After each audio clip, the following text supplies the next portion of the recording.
Allowed the two it's okay. Off your mind, it's okay. Off your mind, Chai! Now wow, people wey suppose talk truth to power don't off mic. And if we talk, now 500,000 they go summer us, call them hate speech. But fear not, my ego don't come. Ingo torchlight every corner, nooks and cranny of all these bad people where they spoil our country.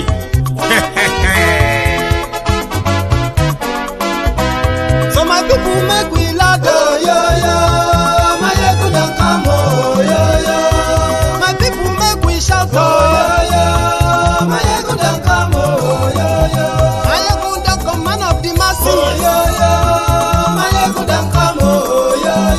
My ego politico, my ego don't come, oh, this one not the off in mind, my ego don't come, oh, and in the touchlight every corner, my ego don't come, oh, okay, some people be they holla say they want the power, chai, them be promise us say we go get light and power, them hustle sote they can't get the power. But now they know they do anything with the power. Every day, dollar just they get the higher power over naira. Still them talk say make we off mind, but thank God say my ego don't come. So my people make you loud, oh, yo. My ego don't come, oh, yo. My people make we shout, oh, yo. My ego don't come, oh, yo. My ego don't come, man of the masses, oh, yo. My ego don't come, oh, yo. Politico, my ego don't come, oh, this one not the off in mind, my ego don't come, oh, person where they do even no one make person talk. Them say that my ego, that man too they talk. He too they talk. Say my ego diary, he they hot like pepper. But every day then they take money in bulk. Woman picking they the street they hawk. Still them talk say make we no talk, but thank God say my ego don't come. So my people make you loud, oh, yo. My ego don't come, oh, yo. My people make you shout, oh, yo. My ego don't come, oh, yo. My ego don't come, man of the masses, oh, yo. My ego don't come, oh, yo. My ego diary politico, oh, yo. My ego don't come, oh, yo. This man not the off in mind. My ego don't come, aha. Now you not done here. All these bad politicians, them we call themselves politicians. When they thief our money, we no want make the common man get waiting supposed get for this country. And I never hear something. Now go hear one. My ego, you go show na paper. My ego diary political.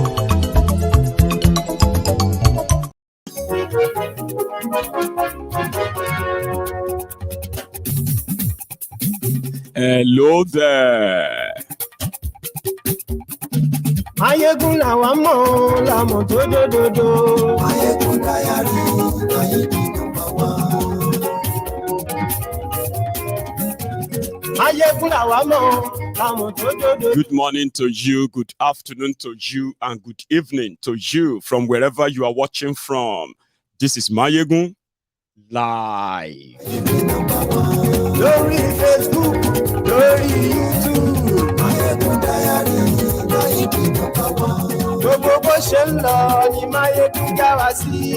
Sorry for the late start. Please share these broadcasts. Invite your friends. Invite your not so friendly friends and tell them Mayegun today.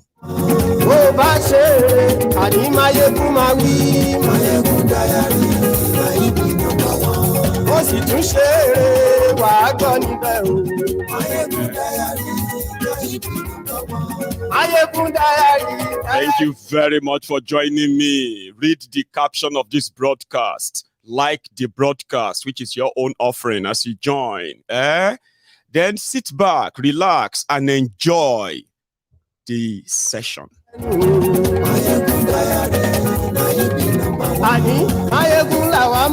làwa mọ̀ dódódódó. Máyégún dáyàrí Máyégún bàbá.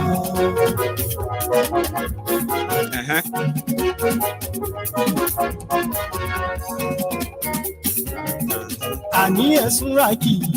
Máyégún ti dé. Mo ti dé o. Máyégún ti dé. Go and tell them mo ti dé o. Máyégún ti dé. Àní ẹ̀sùn rákì. Máyégún ti dé. Lórí Facebook. Máyégún ti dé. Àní ẹ̀sùn rákì. Máyégún ti dé. Lórí YouTube. Máyégún ti dé. Àní ẹ̀sùn rákì. Máyégún ti dé. Thank you. Bàbá Gbéwúrẹ́. Máyégún mami. Àní ẹ̀sùn rákì. Máyégún ti dé. Ijó ìgbádìyẹ. Máyégún mami. Àní ẹ̀sùn rákì. Máyégún ti dé. Pẹ̀sìdó bá rúfin o. Máyégún mami. Àní ẹ̀sùn rákì. Máyégún ti dé. Gómìnà kówó jẹ. Yes. Máyégún mami. Wàhálà. Máyégún mami. Àní ẹ̀sùn rákì. Máyégún ti dé. Aṣòfin tí ń rúfin o. Máyégún mami. Àní ẹ̀sùn rákì. Thank you. Máyégún ti dé. Òkúra olóṣèlú. Máyégún mami. Àní ẹ̀sùn rákì. Share this broadcast. Gandollar and the rest of those who banked on Tinubu, they are beginning to feel like Tinubu is about to abandon them.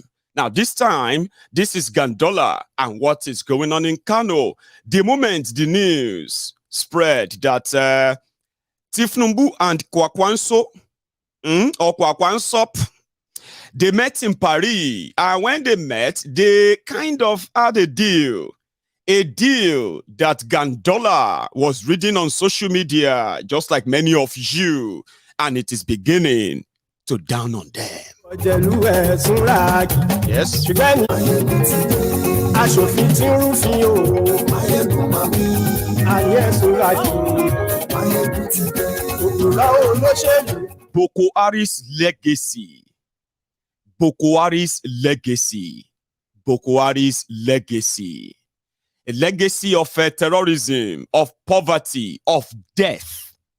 63,111 Nigerians were reported to have been killed by the Boko Haram and the Fulani terrorists in Nigeria and other criminals, including the unknown gunmen, as they put them, the politically sponsored criminals and criminals in eastern Nigeria. Yes, under Boko Haram in 8 years. Brother, 63,000. And just know that that is just the official. The unofficial figure, multiply that by 2, you will be looking at over 100,000 Nigerians who are not supposed to die. People are dying, dying, everybody will die. Young, old, mid, whatever, you die. But when you are violently killed by terrorists, well, that is not Ikuolon Lufebe, like my great-grandmother would say. Ikuolon Lufebe. Maybe na God say they go kill you by terrorists, go behead you. 63,000 Nigerians slaughtered under Boko Haram. Forward.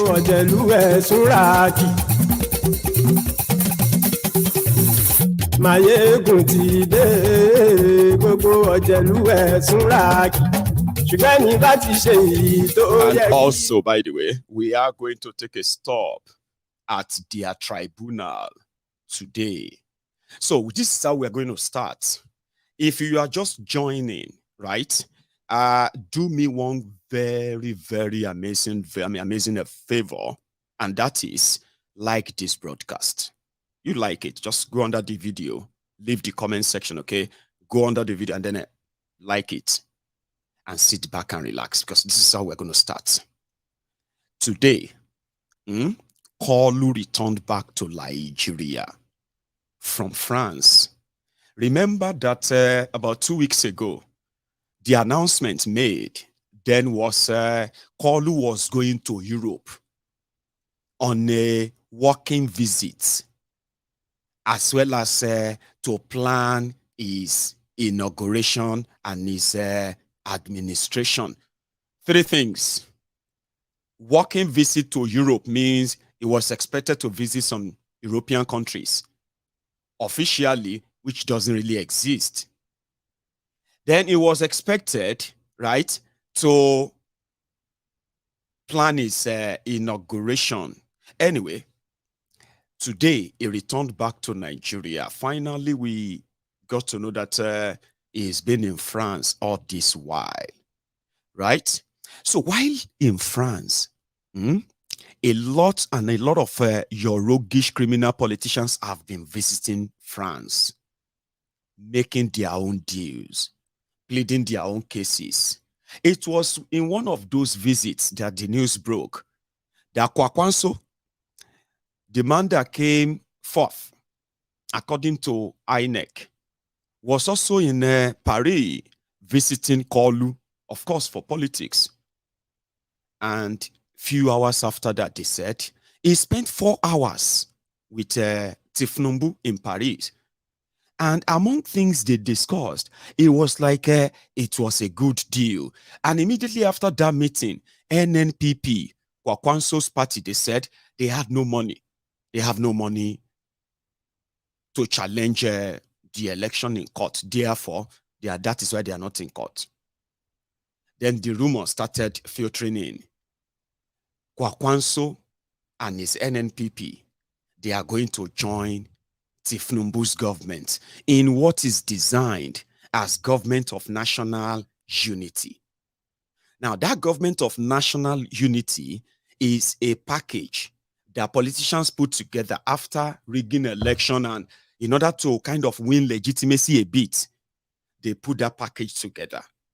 This is the package where if you have faction in your party, or your entire party is up for it, they can take up positions, appointments. It's like an invitation to come and chop so that you can stop talking. And you know that when you are eating, you have to exercise what is called table manners. I've been at table manner. So this is the package called Government of National Unity. So Kwakwanso's party is the first one to take that offer. And immediately the news filtered into Kano, Gandollar, that you have been seeing almost every now and then with Kolu. Immediately after the election, it became some selected people from that circle of that northern elite that now have close relationship with Tinubu, the likes of Gandollar, the likes of this Zamfara guy, Matawale, and few others like that. They are no longer in any way, according to them, they are no longer that close. Who are those who are closer now? The closer person to Kolu as the president-elect of Nigeria today. Don't let this shock you. There's nothing that should shock you.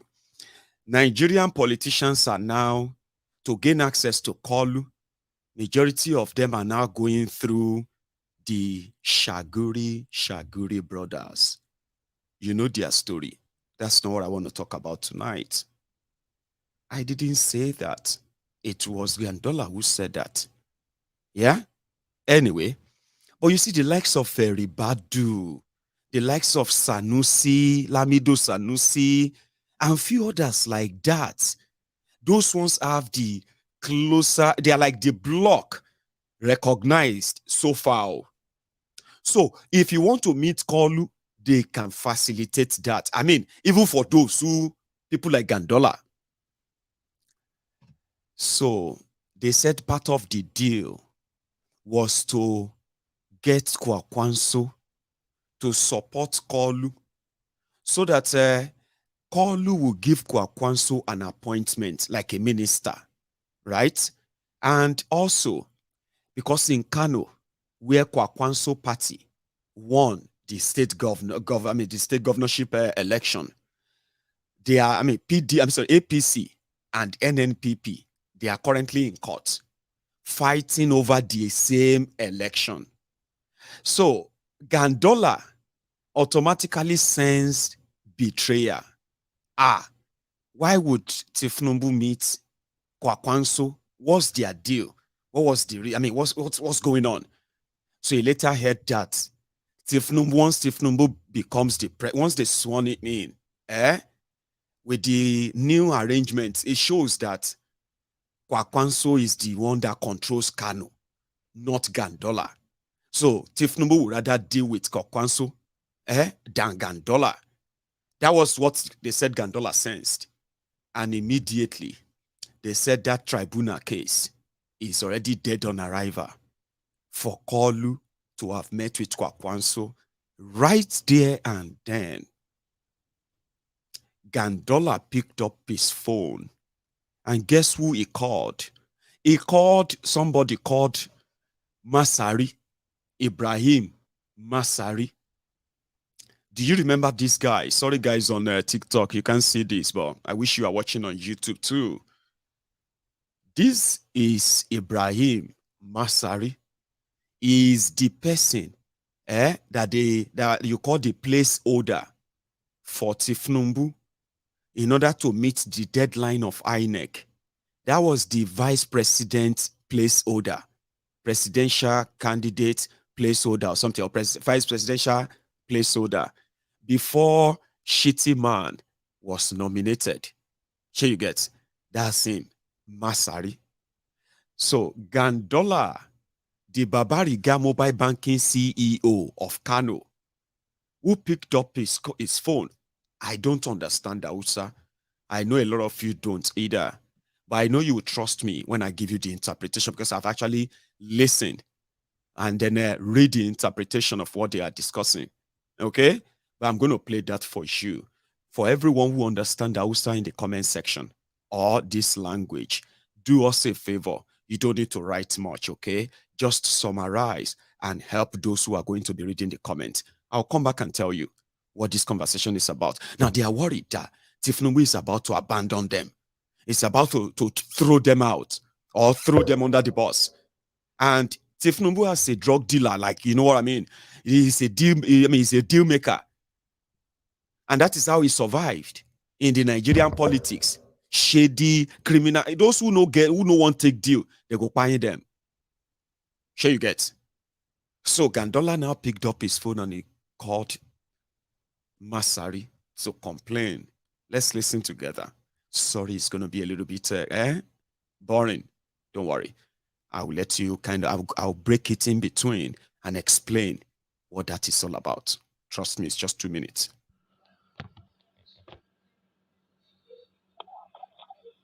Hello? Hello? My close it. Can I get you? Nigeria Eka. Alhamdulillah, ya Abuja. Allah za ta kama yi ko. Da wa da Allah. Gari Kano ya cika da surutu. Wasu na gaya maka maganar nan kace mun ba gaskiya bane ba na ce maka ga abin da ke faruwa ga abin da ke faruwa. Kace wata magana ma an yi ta ai sai kai ta mamaki ta ya za a yi kaza shi maka to shi kenan na yi ka kyale. To ai ko da ma na yi duk sai ka zo ba abin da za mu yi wata abu da kai. Ko ba haka ba. Amma a lokacin haka iya magana da shi ai. You can call him, talk to him. To ce da shi ne. Ba abin da zan iya cari.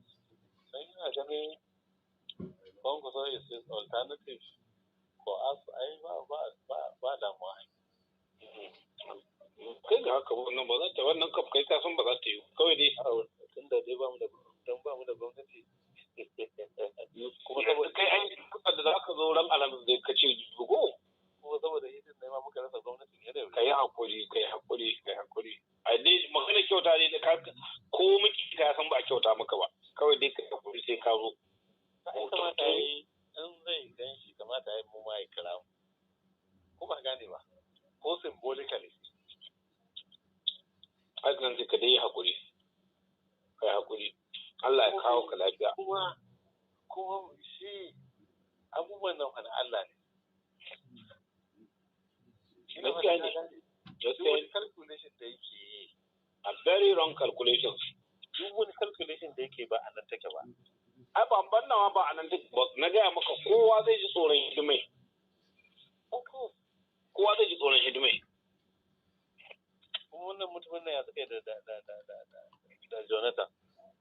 Jonathan fa aiki fa ba shi yazo ba aikin ya nuna cewa kamar gwamnatin wasu corrupt da sauransu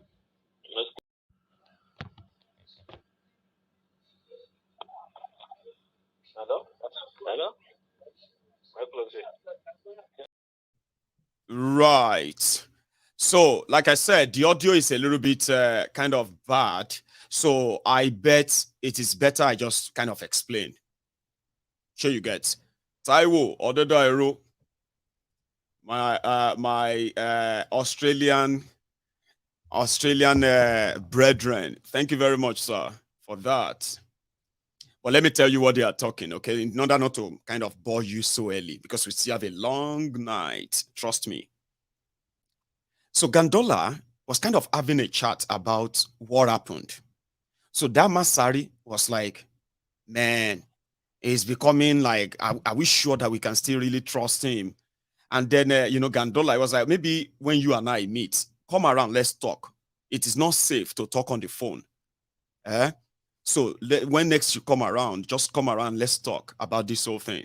So Gandollar was complaining, thinking that Masari possibly have some information that he probably you could get from him, because it's like he's in the dark.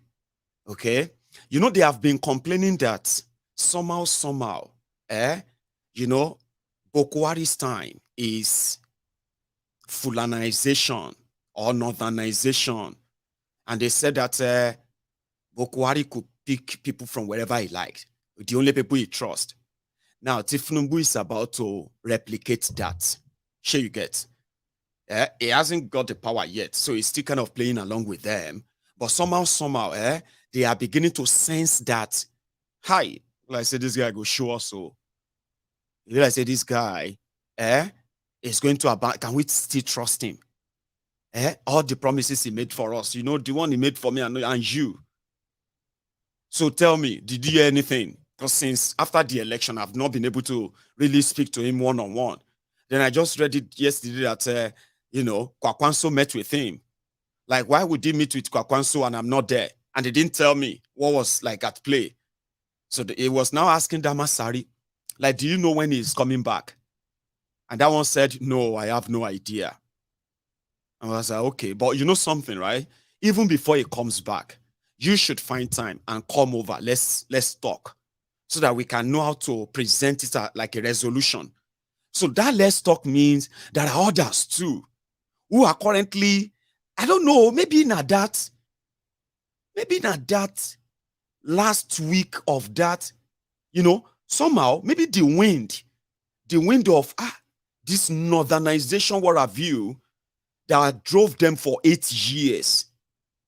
This is me. I'm not saying that is exactly. I'm saying like the moment that they are beginning to see some of those who got into power through Buhari, and many of them now packing up, and majority of those who got into that political positions, through them, they are now currently unsure what will be their fate. And Nigeria is turn by turn Nigeria Limited.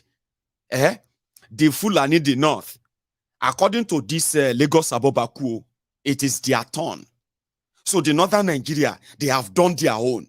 This is their time. So I think somehow, that reality of they will no longer feel that control like they have done in 8 years. I'm not talking about Northerners generally, because nobody say Northerners benefited anything. No, I'm talking about these political jobbers, the ones that have managed to dip Nigeria into further debt. The money that Nigeria is, the people that Nigeria is indebted to right now. If they ask you, where is the money? What did they do with the money? You can't see anything. Those who took all of that through different misuse of power, abuse of power, corruption, looting, 8 years. And they got there because of it was their time, Northern Nigeria time. Sure you get. So maybe after all the up and down, jump here and there, like all those who are shouting that Tinubu has a solution and what have you to Nigeria problems. That's not the one I want to say. Those who shouted then that Buhari had a solution to Nigeria problem, and a year, 2 years into it, they finally realized that na bad market they bought. But the shame won't let some of them kind of come back. But you know that reality, that wind that says, anyway, I feel like those who are those political class, who jumped here and there, helped Tinubu to rig and falsify figures here and there. And somehow, the phone no dey ring anymore. Or if the phone ring, call no dey pick am. And if anybody pick the call, it's either Baba is sleeping or Baba is tired. I'm talking about those who be like, once they called before, once they call like this, on the second ring, now Tinubu himself will pick the call. I'm talking about from this northern Nigeria, the people that felt like they are the ones who will make Tinubu president. Remember? So it is like there is this wind when they started seeing those who gave them cover and privilege of being from northern Nigeria as elite to get away with a lot of things that could have ended them in jail. I'm talking about that kind of power and leverage, realizing that it's coming to an end. Is it coming to an end? Is Baba going to hand over? What is the plan for us? Pack your bag, go. Because waiting we do call this one, so they don't tell you before saying that they are turn. Turn by Turn Nigeria Limited. So this group of elite from northern Nigeria, I bet these are the people that the likes of Gandollar will represent, which means they will present a resolution. Normal. Tinubu will take the resolution and say, oh, no, don't feel like that.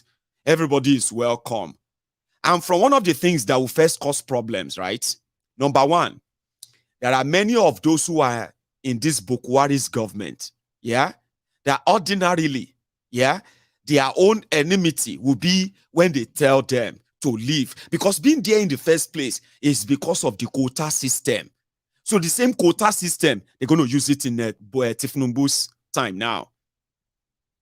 The bigotry, the impunity that they enjoy for that 8 years. So to them, they are going to feel shortchanged. They are going to say they contributed a lot. But Alaye, I beg, come out. Another person won't come shop too. Since now shop by shop, Nigeria Limited. Do you get that? So those ones, they will be the first casualties. The second casualties will be the likes of Gandollar and co. Because you know something. Don't let anybody deceive you.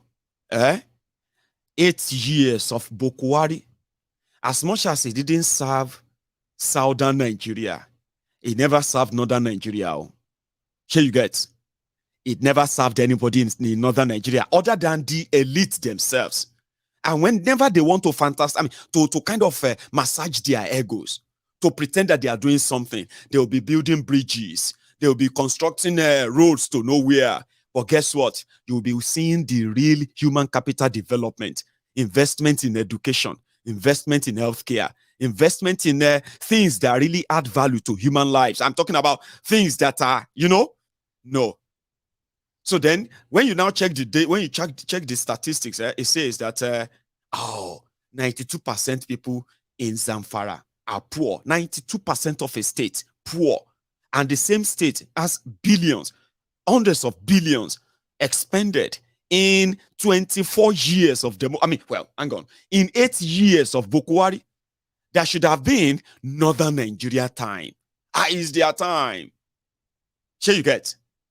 So it is never in their interest, same way it is not in the interest of the southern, it's not in the interest of any Nigerian except themselves. So where the wahala will start is this issue of, you don't use us, you don't dump us.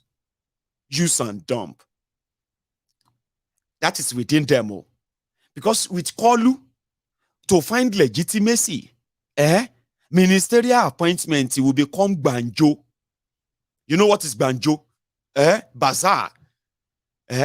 Apapa and Arabambi, they have said it. If Kolu invites them to his government, they will join. on behalf of Labour Party. Have you heard that before? Of course, they said it. Government of national unity is like, come, dinner is served. Everybody come, breakfast is served. You will be watching them because those are those who can cause problems, and they will try and buy as many as possible.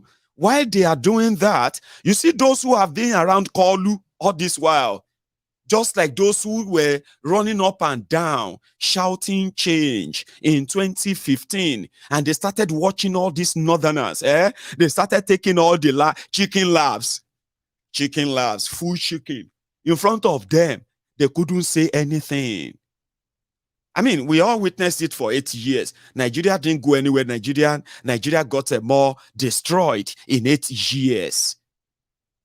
But where are those Southerners who are part of APC? What happened to them in 8 years of Buhari? They are watching all those ones there, stealing billions. This one has taken $200 million.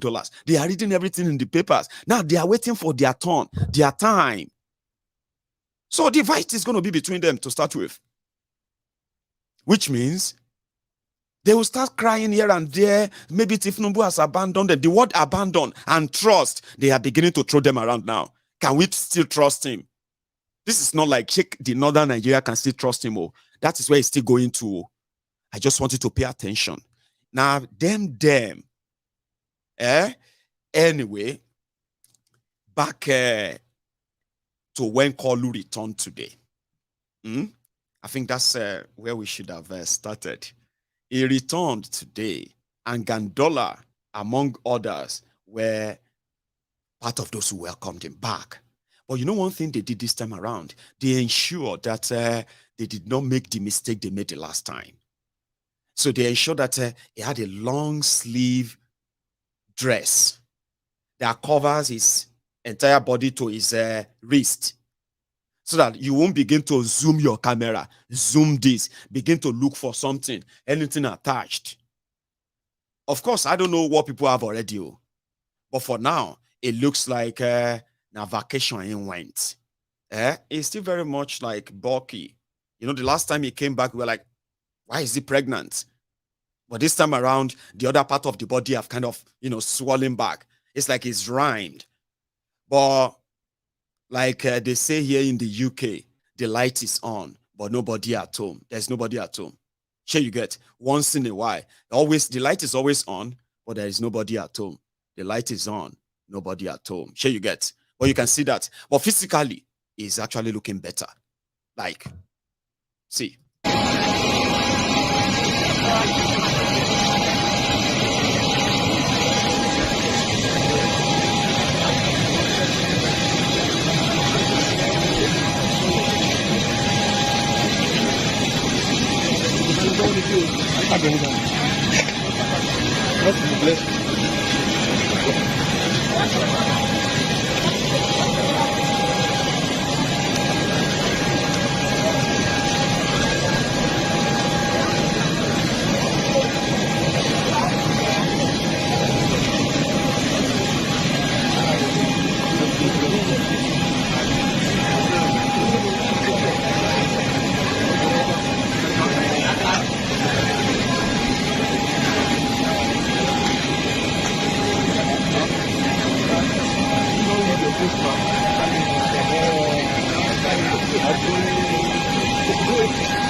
Returning from meeting the investors.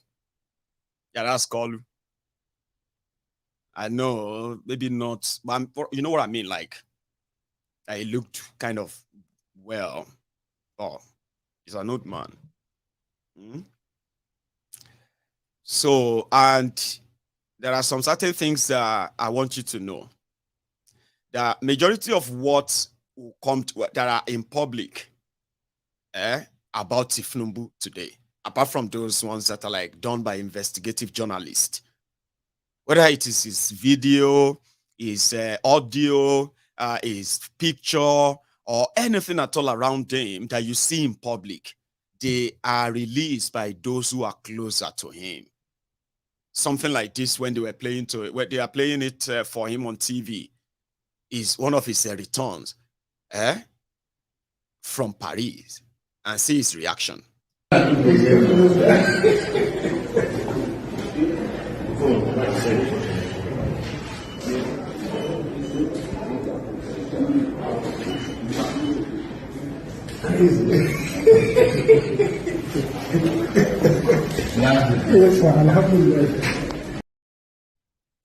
you get that? So that's how it goes. People around him make those clips and they release them. But most of the times, right, when they make those videos, like 30 seconds, 20 seconds, or 1 minute, yeah, they kind of leave some clues for us. You know, when you pay attention to his reaction, his look, his talk, and all of that, and what he's even saying and all of that, or what he's doing, those are the things that are by error became public, that got people more curious to want to ask more. What is wrong with him? Why is he like that? Well, you know what I mean? So I just thought I should clear that for you, and we're going to see more of that. Yeah, we're going to see more of that. So back in Nigeria, where the tribunal is sitting. Now, there is one thing I have noticed about their tribunal case. I don't know if I have forgotten how they used to do it.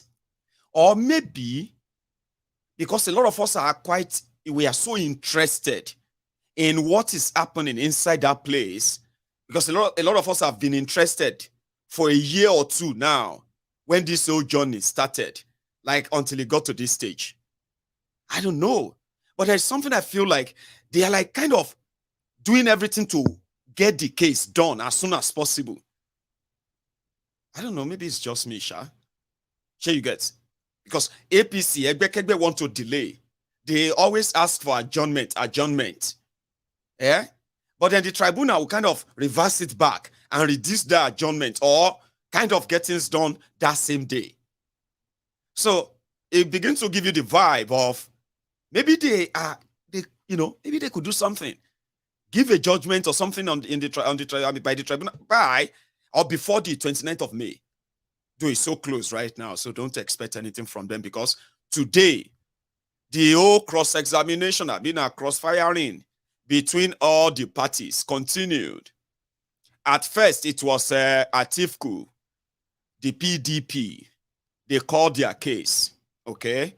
Now, before we go fully into, or should I say, before I give you the summary of what really happened inside that court today, it won't take much. Mark first take you there, show you outside the court, show you the inside of the court, and also let you listen to the new announcements. You know, a lot of people are currently open that because of the interest and the attention that this their 2023 charade has sort of attracted, it will be in the interest of the public for the tribunal, the court, to allow cameras inside, live streaming of the event, and they can control how the coverage is done.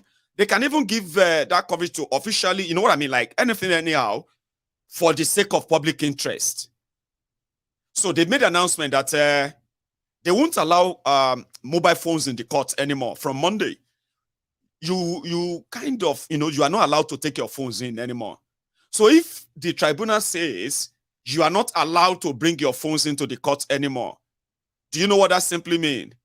The tribunal is going to tell you, we can't live stream. Well, Tinubu and INEC already said the courtroom is not a theater. It's not a cinema. It's not an entertainment studio. There are media present already. The media will report back. There is no point in putting on camera and streaming their lordship, their lordship to the rest of the world. Now, the tribunal is going to rule on that on Monday. But what happened today? Let's go to that court. First, give credit to Symphony again for this pile-up at first. It's about 4 or 5 minutes a clip. It takes you straight in. Or should I? Okay, yeah, it takes you. Let's start with this. There's nothing happening here.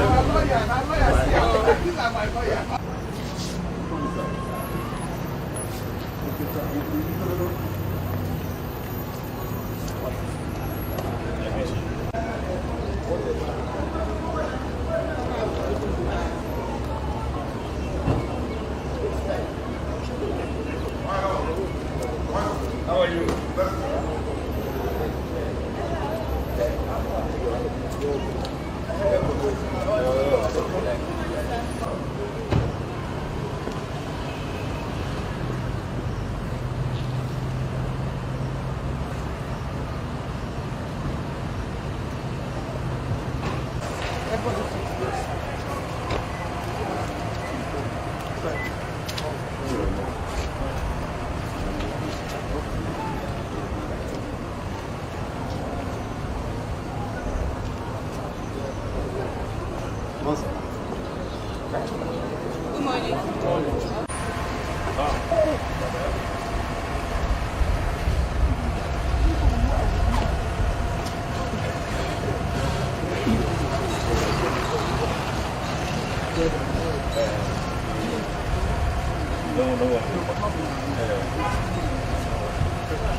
Good morning.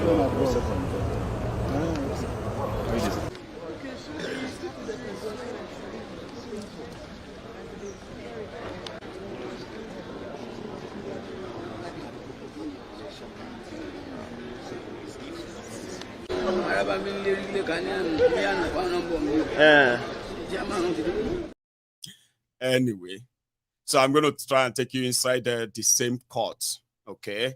Like I said, they're just like a short clips that, you know, take a look at this. I think this is Peter will be coming in, right?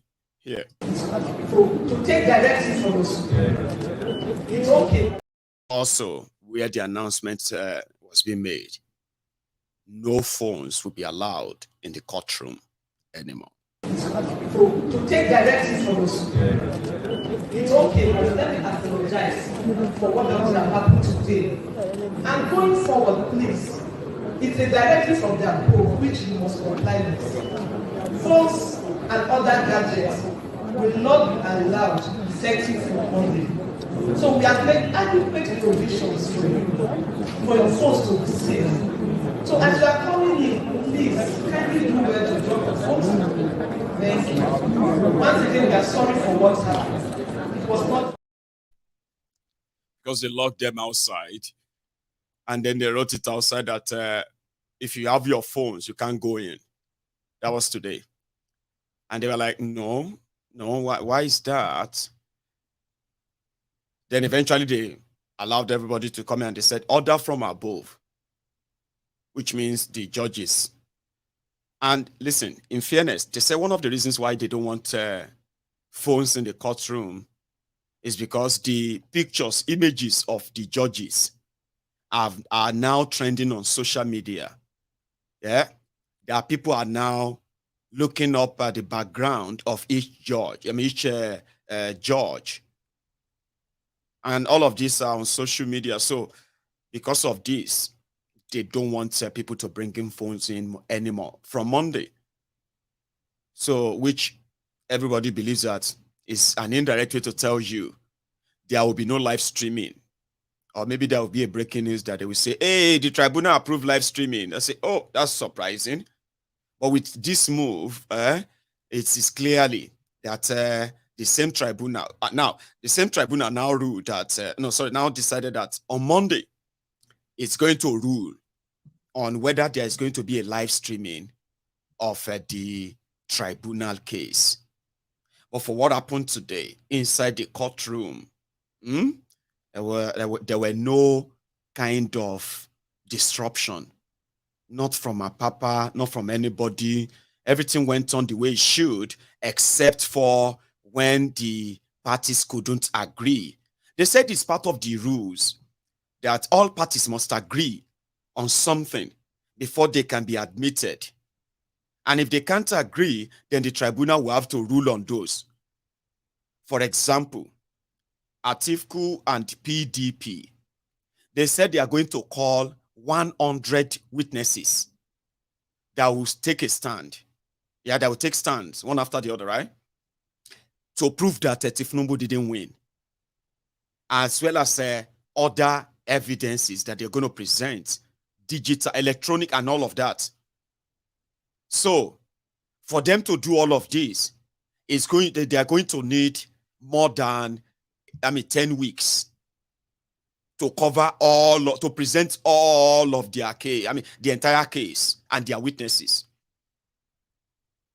So that was where the first argument started. INEC said they are presenting just 2 witnesses to counter everything that PDP said they have. And also, in their prayer, they are asking the court to dismiss the entire petition for lack of merit or something like that. That is the entire Atiku's petition. Dismiss everything. So they are asking that the only way they will agree with PDP on the issue of witnesses that everybody should call is that they are presenting 2 witnesses and Atiku should present 2 witnesses too, not 100. So that took a while. Since they won't kind of agree, okay. Meanwhile, in that same tribunal, when Atiku said he was going to present 100 witnesses, Tinubu and APC, they are presenting about 90 witnesses. Tinubu has about 50 something, while APC, in that same tribunal, right, APC would present at least 33 witnesses. So, but INEC will present 2. Anyway, the tribunal had to say, okay, we'll adjourn this till Monday and we'll rule on that. That's part of other things that also build up. I'm giving you the summary. I don't want to go into my Lord section, this segment. I have the whole copy here, but it's a long read of bullshit, BS. Then it got to that of Obi. Meanwhile, for those who are asking for Atiku, this was Atiku earlier at the same court when he attended his own case. I think this was yesterday. Just check. The president, the true president of Nigeria. President-elect of Nigeria. The hero of democracy. The hero of democracy. The hero of democracy.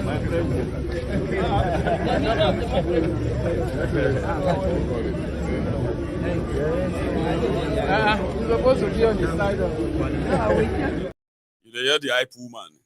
That one a hype woman, not hype man. The mirror of democracy. Nigeria president-elect. Your Excellency. Igodo of Nigeria. The Igodo of all that stuff anyway. That was Atiku yesterday. But inside the court, I like somebody said they shout Okute, Okute, Okute.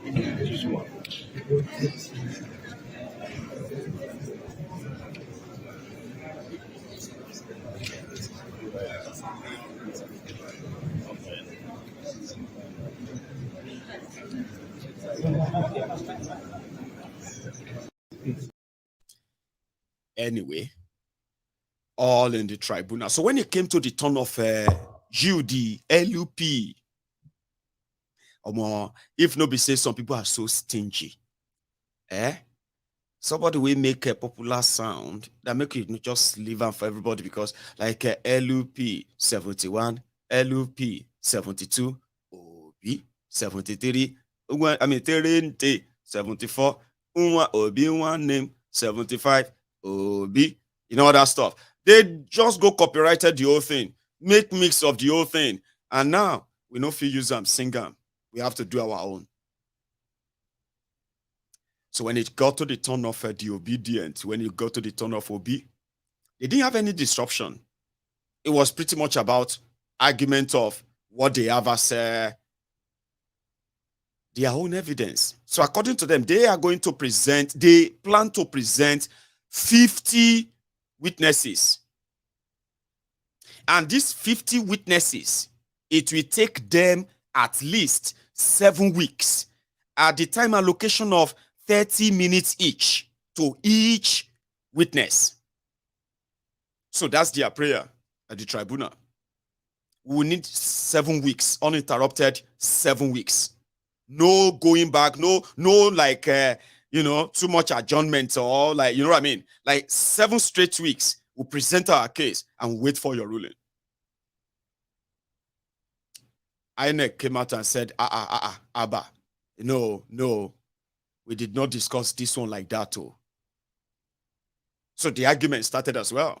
And it was pretty much like, okay, we'll make a ruling on this as well on Monday. So making that on Monday, they will make ruling on whether to dismiss some of the prayers of Obi and Atifku, or admit their prayer for their witnesses and grant them the time they need, and then the whole case will start. By that time, they would have sworn Tinubu in. They would have done that. 7 weeks. They go swear for Tinubu in 9 days. No be 9 days, they go swear for him.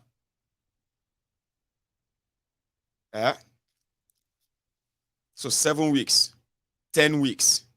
Add them together, 17 weeks. 16 and 4 months. So that's about 5 months. 5 months from now for tribunal alone. Anyway, those are the prayers today. But you see, outside, be like say, the obedient are beginning to gather back, Nigerians, and the way they are now kind of seeing that tribunal, they believe that is the last stop. If justice no fit come from judiciary, or maybe like say street go flex a bit, all of you Lagos Abobakus, instead of looking for uncompleted buildings in Abuja to scot in, you better ask them to put you in a better accommodation, because you may not be using them for long. Because like everybody will end up on the streets. Last. You know why? Tribunal never give judgment or anything. The fact that so many people are currently angling up to disrupt the OB's case, and they can smell it. They are not stupid. They're not the camp outside the you get what we busy that they do prayer. I'm gonna go look for that one. I'll show you. They have to begin to do prayer outside. What do you call it? Outside the tribunal today. Hang on, I think I found it here.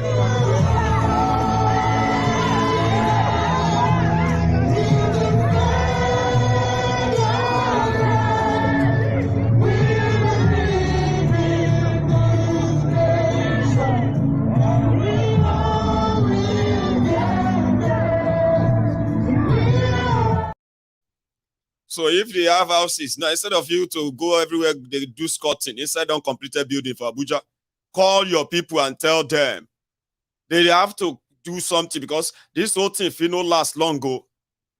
So that you won't end up being like all these guys. Look at all these faces. I know what I'm talking about. Today, I want to declare without equivocation. Today, I want. Sure, you guys. There are many in Abuja now. Those are the wins I'm talking about.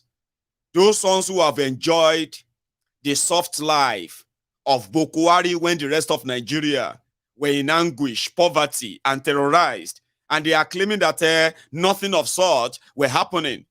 Because they are enjoying that because they are northerners or they are Muslims under Buhari. Now, the wind that is blowing in Abuja, now the wind of occasionally, a wind of a Lagos Agbero, Lagos Abobakus. Some of them, Lagos Abobakus abroad, they are returning. Nobody say they get anything, but the mentality of our turn. Some of them who have already kind of like, you know what I mean, losers all over there. They are returning to Nigeria. Now, Abuja that they come to open shop. Now their turn. Maybe now the wind, now those wind they blow in Abuja. At the end of the day, a lot of you northerners that have been keeping quiet, thinking that maybe one day yourself go chop. Now, Buhari's whole nonsense is about to wrap up. The whole power gra. It's going to very soon. It's going to be like Buhari was never president of Nigeria. Seriously, like you will probably feel like you can't even remember. No, you remember the horror. But you see this ones, within 3 months, you go see now. Majority of you are going to end up like those people kneeling down outside the tribunal. You are going to end up and pretend because you're going to need something to cling on to. So outside the tribunal, prayer point in you. Singing and dancing, everybody is shot there. They para. They are not inside, but they kept reminding people, say, our man did, you stole. See, listen, this is not the song. All the way from USA. Wanna clap for that man, I beg. It's not easy. Clap for him. May the Lord bless him for everything he has been doing for us in Abuja, in Nigeria, in Jesus' name. Water no go dry for him grave. Even when he died, water would be pumped for his grave. And we also want to appreciate Nigeria, take back Nigeria group. A round of applause for them, please, in Jesus' name. And we also thank, make our vote count, Nigeria, in Jesus' name. Oh, not the same. You said what? Don't worry, when we give you the microphone, you introduce yourself and you speak to Buhari, you speak to the government, you speak to everyone. These are obedient people. Every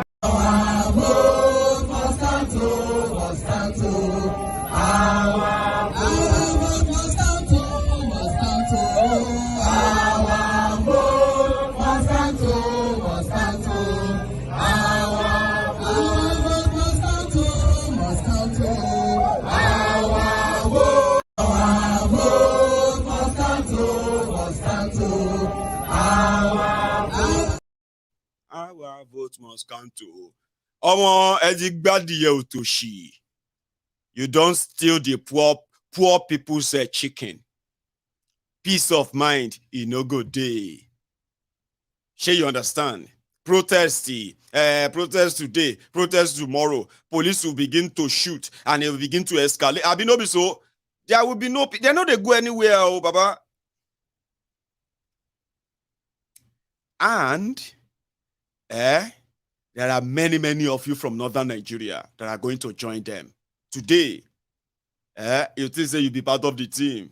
You go know the difference between Fulanization, northernization, and Yorubanization.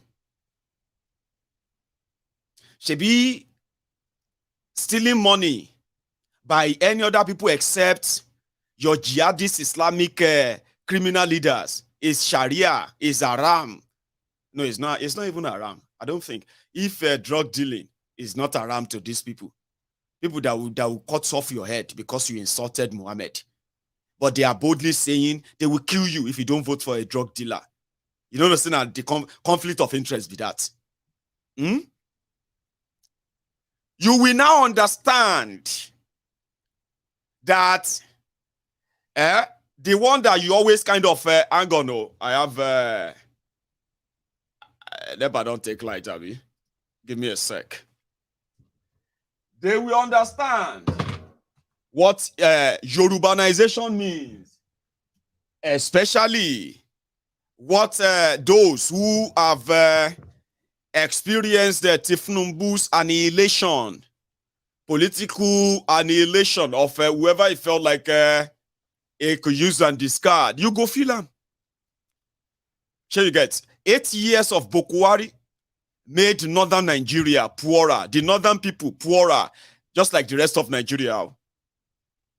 And in the list of Nigerians that died, 63,111 Nigerians killed by terrorists.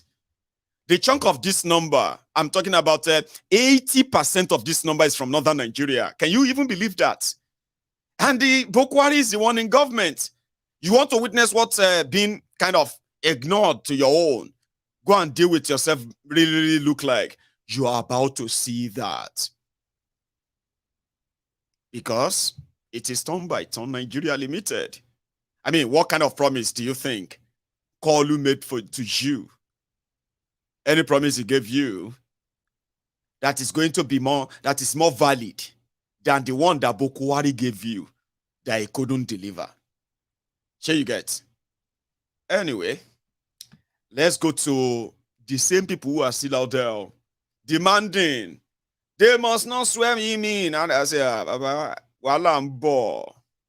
The wala they buy tickets, or probably is just waiting for boarding.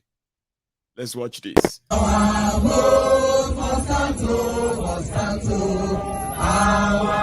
These are obedient people. Everybody here is far. Can see the crowd. Gentlemen, we are out. We mean business.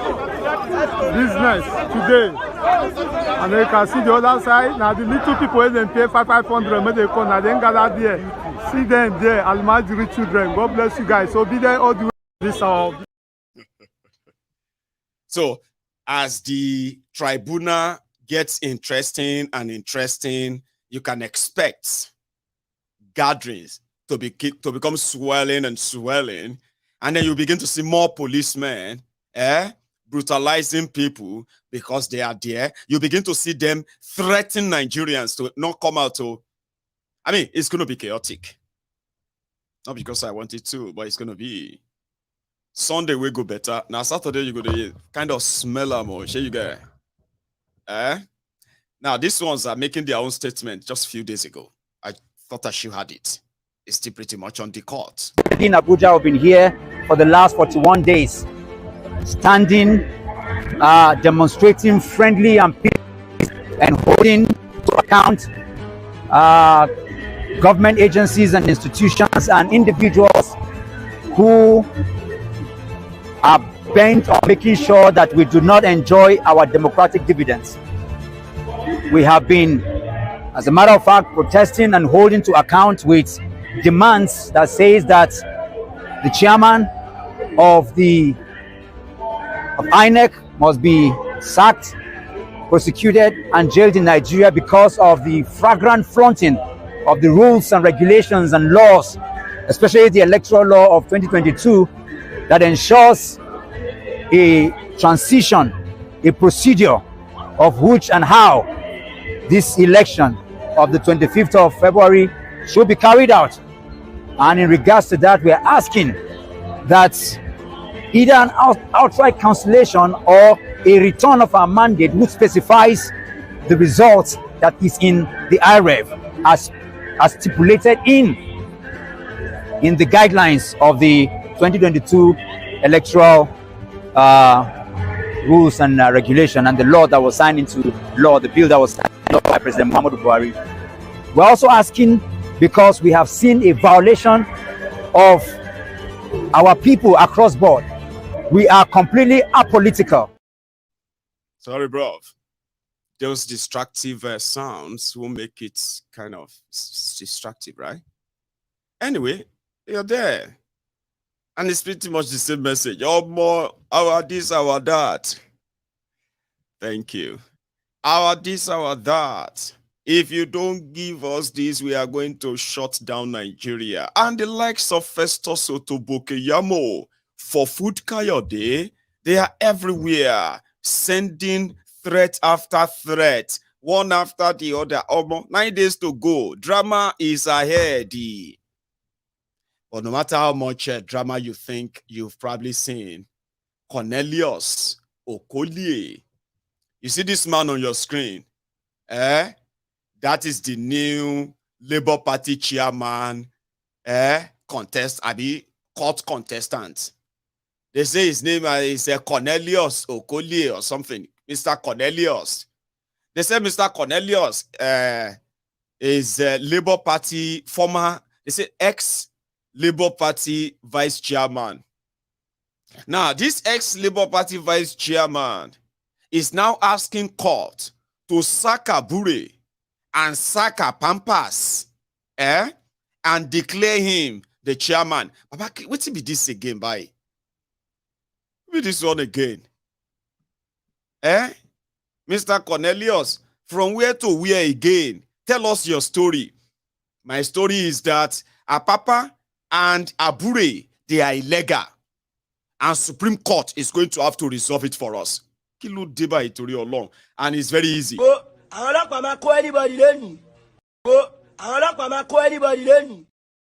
Pure and simple. That is going to be another top story you're going to be hearing soon too. And I want to tell you this. That fake court judgment yesterday, as much as the judge denied, well, they said they are going to go back to court and challenge it. Apapa and Co, they are hell-bent, strong-willed, determined, right, to do as much and wreck as much damage, wreckage that they can wreck until, just maybe until, right, there will be no court case, or there will be no case to even stand for in court anymore. But here is what the guy who has been under the whole thing, Abure himself, here is what he had to say when the suspension on his executive, the one that Pampas, then Arabambi and the rest are using with the media all this while, especially the one that Arabambi himself gave a press statement yesterday, right? Abure, after being declared not suspended anymore, is free to parade himself as the chairman, and his response, I think we should listen to it. You know me, I like listening to them. And most importantly, listening to what they have to say and how they are saying them. I pick words and kind of make my own conclusion afterward. Abure, few minutes.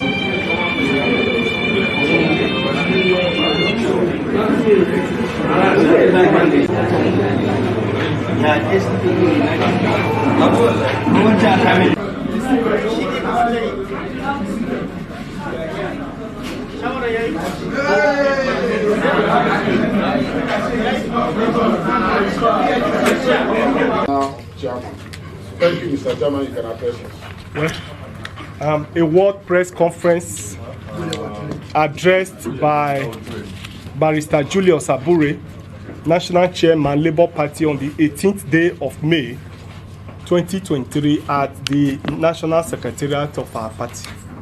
It has become imperative for me to address this press conference to properly put the legal issues surrounding the leadership of the party in their proper perspective. It is pertinent to state categorically and clearly that the Labour Party has no faction in the party. Labour Party has only one leadership, and that leadership is the National Working Committee that is led by me, Barrister Julius Abure. Recall that some few members of the National Working Committee boggled themselves into the office and appointed themselves, precisely 4 of them, as officers of the party, acting upon a restraining court order, an ex parte order granted by the FCT High Court. A careful look at the originating summons, which is pending before the High Court of the FCT, the suspended deputy chairman of the party, Apapa Lamidi Bashiru, and his cohorts were asking the courts that upon granting their reliefs in the final judgment, to to direct INEC to appoint interim national officers for the party. Out of their own desperation, they are no longer patient enough to wait for the outcome of the final judgment, but employed self-help and appointed themselves as national officers of the party. However, our objection to the court's jurisdiction was overruled by Justice J. Moazu of the FCT High Court on the 12th of May, 2023. On the same day, we filed a notice of appeal. And then on Wednesday, 17th May, the appeal was entered at the Court of Appeal. And the appeal number is CA ABJ CV/559/2023. We have also filed our appellant brief of argument, which has been served on the courts, on the trial courts. By necessary implication, the FCT High Court in Maitama ceases to have jurisdiction over the matter, having successfully filed our notice of appeal, transmitted records, and also filed a motion for stay of proceedings in the FCT High Court. The matter is now on the course list of the Court of Appeal, and so what the High Court judge is expected to do in the circumstance is to adjourn the matter sine die. It is worthy of note that in 2021, in the case of Suleiman against APC, reported in Nigeria Weekly Law Report 2023, the Supreme Court overturned the decision of this same Justice Moazu, who wrongly assumed jurisdiction in the case involving the APC in the same circumstances, in the same manner. His decision was jettisoned by the Court of Appeal and the Supreme Court. You can avail yourself of that law report and see the details of it. This report, no doubt, was communicated to the judge for him to be well guided in this same matter. However, surprisingly, he went ahead and also assumed jurisdiction on this matter. However, having appealed and filed a motion of stay and all other processes, and since the lower court is now seized with jurisdiction on the matter, I and my colleagues, earlier restrained by the FCT High Court, have now assumed our constitutional duty as national officers. And from henceforth, we shall continue our good work, which we have been doing for the party and for the nation. We have maintained severally, and we wish to put on record, without sounding immodest here, that under my leadership, the party has been taken from grass to grace. We have elevated the status of this party. We have made it the #1 opposition party in Nigeria.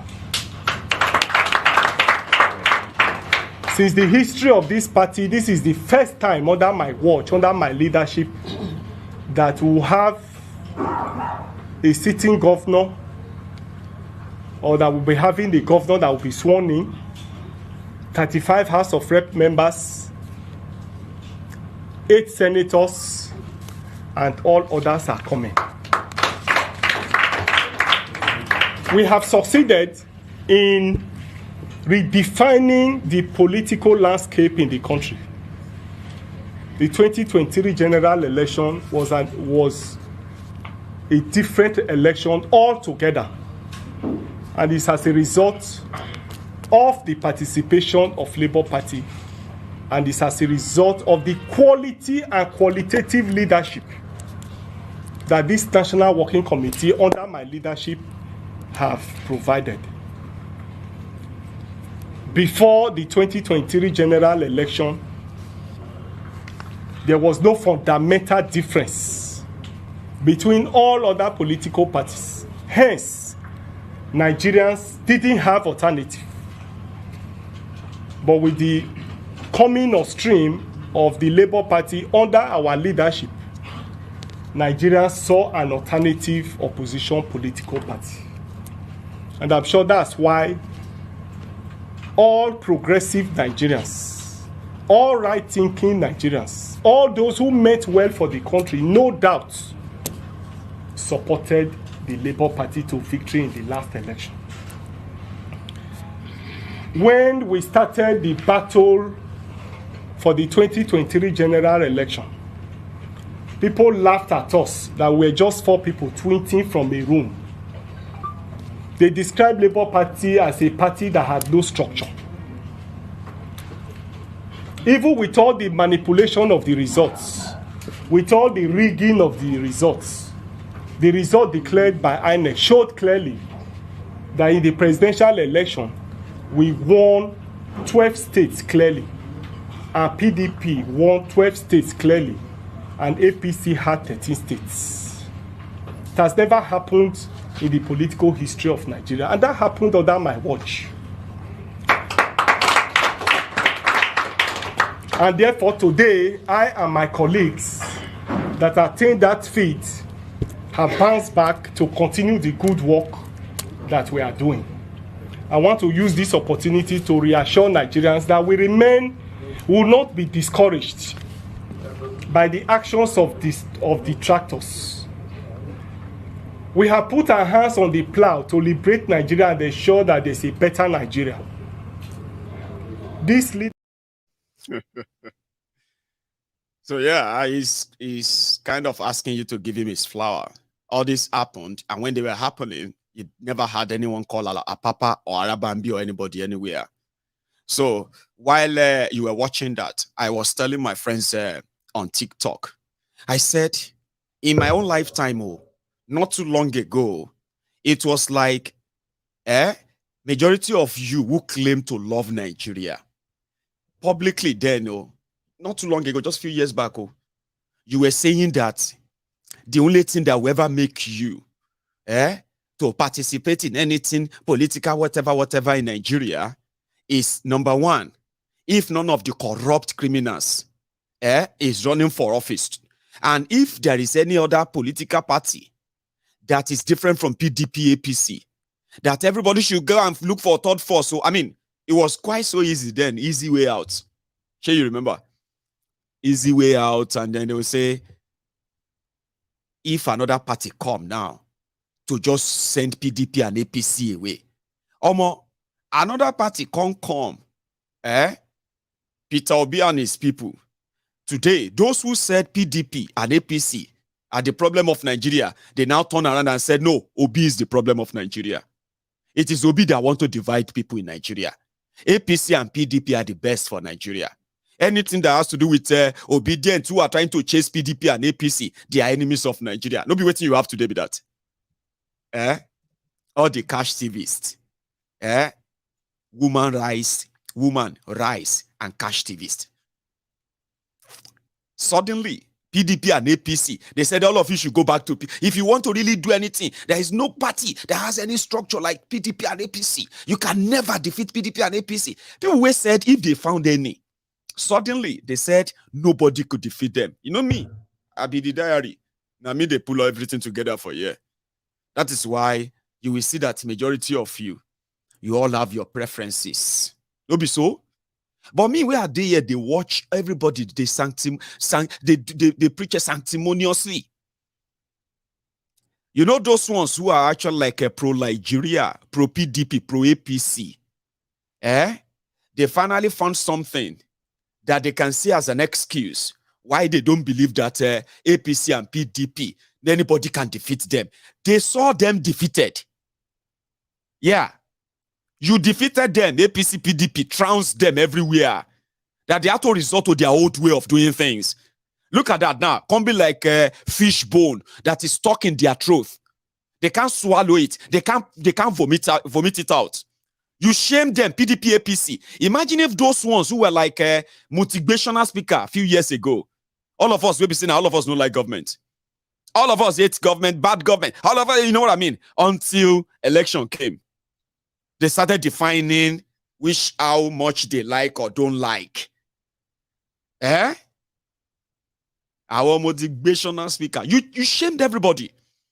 If they allowed fair play, by now, PDP, APC, there will be history. Trust me. We saw it. We saw it. But look at those who are now attacking you. Now, those who agreed, PDP was very corrupt. APC was very corrupt and evil.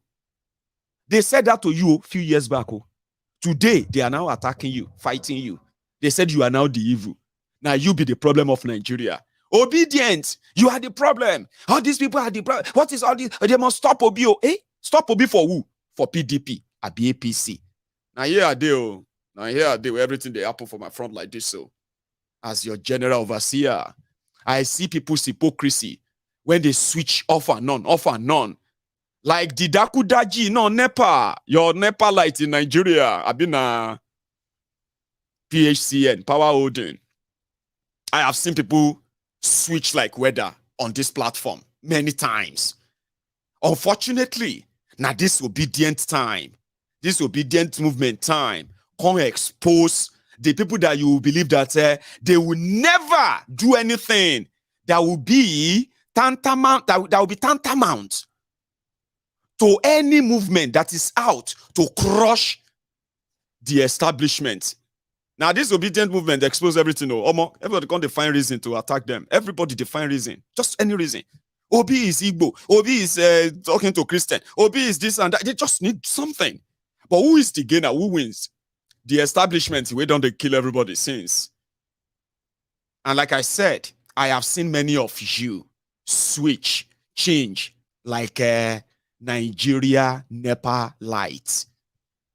I have seen many of you change and switch in your hypocrisy, including some of you on this platform, on this Temple of Truth. I have seen so many of you, but some of you are so good in hiding that hypocrisy too. I'll give you examples. You know me, what I understand about injustice is that injustice doesn't have friends. You don't understand?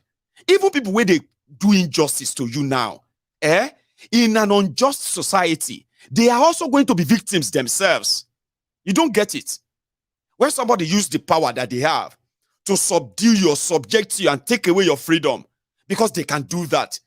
But it is because the system allows it, an unjust system, where somebody can just order the killings of people.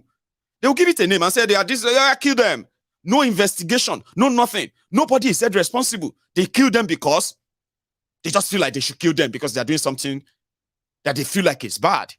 Injustice everywhere is the reason why Nigeria is breaking apart. But a lot of you would like to cherry pick. You know where I'm going? I'll tell you. Everybody knows that, for example, the day, even before the NSAS protest, where we have seen police brutality. Like, it was like almost the same. I mean, same every time. Everyone, whether you are PDP, whether you are APC, whether you don't even believe in any of them, or whether you are Christian, or what have you have experienced the police brutality or police corruption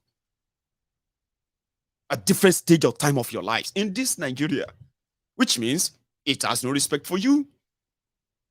But because Nigeria is so divided, and it is to the advantage of the criminal politicians for you to stay divided. What are the things dividing you? The unseen hatred. The transfer of hatred, transfer of aggression. If I don't like these people, then all of you should not like them. Even if they are being unjustifiably or unlawfully dealt with, the state, but because we don't like them, it's none of my business, Jare, let them kill them. When they were killing the Shiites, now Nigerians, they give excuse for the killers. the Nigerian government that was killing them. They were killing armless people, children, women, armless people. They know they have nothing. They slaughtered over 1,400 of them. Now Nigerians, they explain why. Do you want them to become Boko Haram? What do you want? No government will open their eyes and watch anybody to become another Boko Haram. When your government is actually the Boko Haram, your government is the one sponsoring the Fulani terrorists. All the kidnappers are here and there. Now your politicians, they sponsor them. Your policemen organize kidnappers too. Do you not know that? So we cannot afford that. They killed innocent people. Nobody is said responsible. Showore. And so I'll keep reminding you because I want you to understand what it means, what injustice truly means. You see, injustice, listen to me, injustice is not only pronounced when it is done to you or the people you like. When people you don't like fall under injustice because you don't like, he's a APC supporter. Oh, me in die, Jare. All these APC people made them. Sure you get? Because you are now cherry picking who deserves horrible things to happen to them because you don't like them. Forgetting the fact that you are just a waiting victim too. But unfortunately, Nigeria has turned to that too. And I'm not here to change your mind. So don't try to begin to be defensive. I'm not here to change your mind. I'm just telling you the reality, what Nigeria has become. They were killing innocent people in eastern Nigeria. Majority of you fed fat on the propaganda. You helped them justify the killings. Nobody asked for a proper investigation to discover what is really going on in eastern Nigeria. You make up stories for them. You justify and legalize the killings. And they enjoyed it too. You gave them the cover-up. Now Nigerians, they justify that. Inside this same Nigeria court, different courts said Nigerian government should release Nnamdi Kanu. A lot of you today, even though I am telling you that you are seeing it, but you think it won't happen to you. It can happen to us. This is how we are different. You are not different. When you are existing in an unjust society, you are doing yourself a serious harm. If you think, the injustice will get to those you don't like only. I'm coming, A court said Nnamdi Kanu should be released as far back as September 2022. A court in Nigeria. And they refused to release him. In fact, some of you said he must not be released. So they want to release him to stop Peter Obi from becoming president. The injustice to you, he deserves it. Let him die. Let them kill him. Kill all of them. Because to you, as long as it's not you now. So what happened? But in that same court, there are thousands like Mazi Nnamdi Kanu in those courts. In those prisons, who have been denied the same justice. But it's not happening to you. Why should you raise alarm? You are a good person, Abi. Law-abiding citizen. You know, get any yawa. Then you can begin to now pick on yourselves. That is where I'm going. Take a look at the mess the Nigeria police is now making of Shehu Kuti. Look at yourselves, by the way. Look at yourself right now and think about how many fingers you have actually pointed and what you have wished should have happened to somebody like Shehu. And most of them are coming from the position of, I don't like him. I hate him with passion. You are saying you hated somebody. And this is coming from the political disagreement. Like I said, I'm not here to convince you. I'm just saying that it goes two ways. Today, before now, somebody like Shehu, and like people like him, who are still very much like feeling somehow that since it is the turn of you, the obedient, for everybody to hate. You know why I use those examples? Because some of you obedient too, you were screaming at the top of your lungs. Hey, we know it. Oh, they want us. That is why they want to release Nnamdi Kanu. So Nnamdi Kanu will tell Igbos not to vote. Nigeria, this. You were so eager for Nigeria to reject that court judgment. Yeah, if your conscience is currently pricking you, telling you that, but that's what I'm saying. All you needed is just one but. Just one but. Because what we are talking about right now is somebody you don't like. Abi, it goes both ways, oh. Sure you get. And when the obedient started fighting for this political disruption that has happened to Nigeria, a lot of those who chose to hate them or hate on them, gaslight them, they will tell you confidently, I hate disobedient. But guess what? The obedient says they are fighting for the better Nigeria. And if Nigeria is better, it is for everybody's good, right? Nobody in Nigeria today will deny that APC and all this your political class, they have ruined everything. And if there's anything at all to try as a last chance to save Nigeria, it shouldn't come from these two groups. But look at it today. Do you remember when it was convenient to gaslight the IPOB members? Basically, because of everything you heard about them. Hey, I saw them, they are on social media. I saw video, they said this and that. But in a working country, in a real country, those who are using the names of the organization to perpetuate crime, even if they are members of the organization, at least as Nigeria is, if it was a real country, now Nigeria go fish out those who are criminals, hiding under the names. Not Nigeria using them, empowering some of them and giving them the name IPOB, giving them guns to go and perpetuate crimes, so as to suit the narrative that says we are killing them because we don't want them to become Boko Haram. We are killing them because we don't want them to turn around and then become, you know what I mean? You are not interested in any investigation that shows that it is actually a political criminology or what have you going on in that part of Nigeria. Nobody is interested in any investigation. Just pack any youth, pack 2, 3, 4, 5, 6, or 7 of all these young people, put them together, beat them up, bloody their faces, and put up some other incriminating evidence or what have you in front of them, call them IPOB. That's the narrative. What happened after that? Nothing. They lock them up and they start extorting their family. The narrative is just to let you know that if we kill them, or kill anybody, or burn down houses, or you see, they are looking for people. They say they are looking for unknown gunmen with guns. But they go to civilian communities in eastern Nigeria. I'm talking about communities with aged people, women, children, old people in their homes.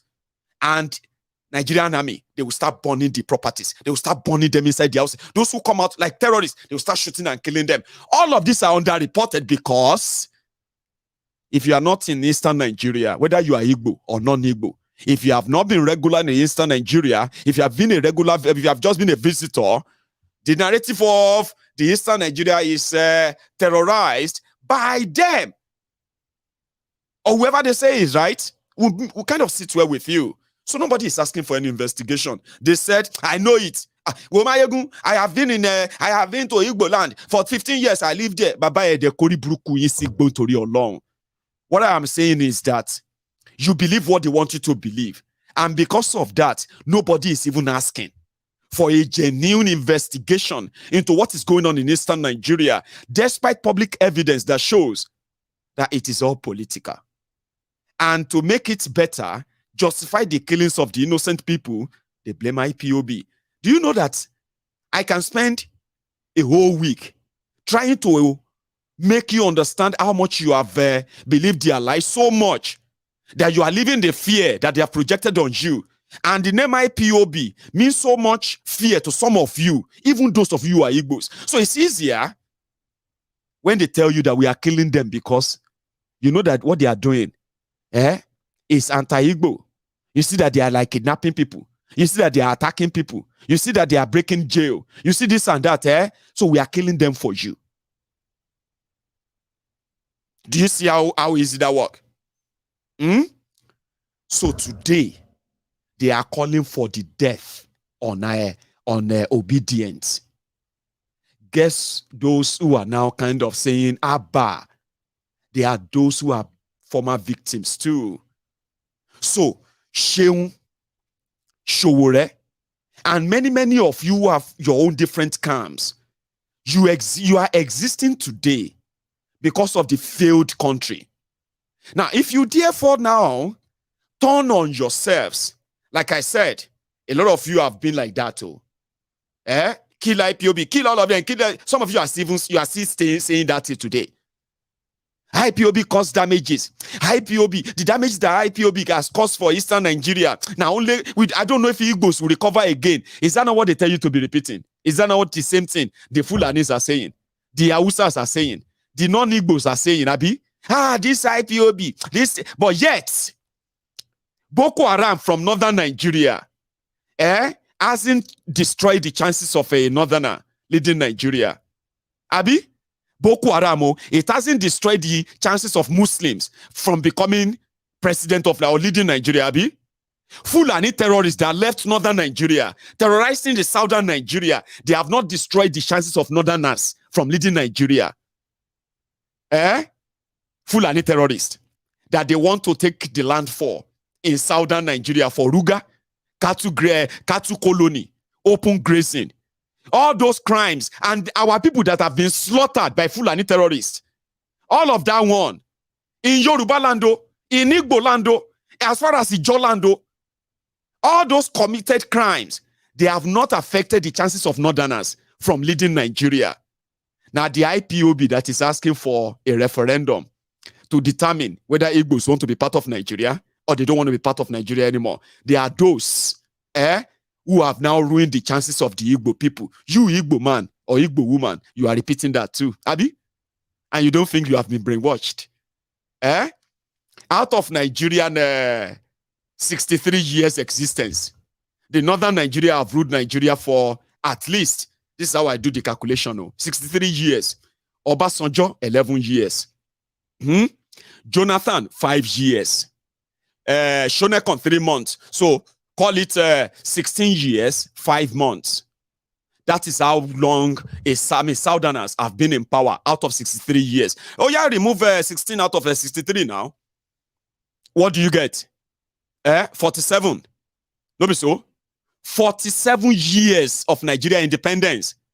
Northern Nigeria have ruled Nigeria for 47 years. For 47 years, they destroyed Nigeria. There has never been an Igbo man elected president of Nigeria, ever.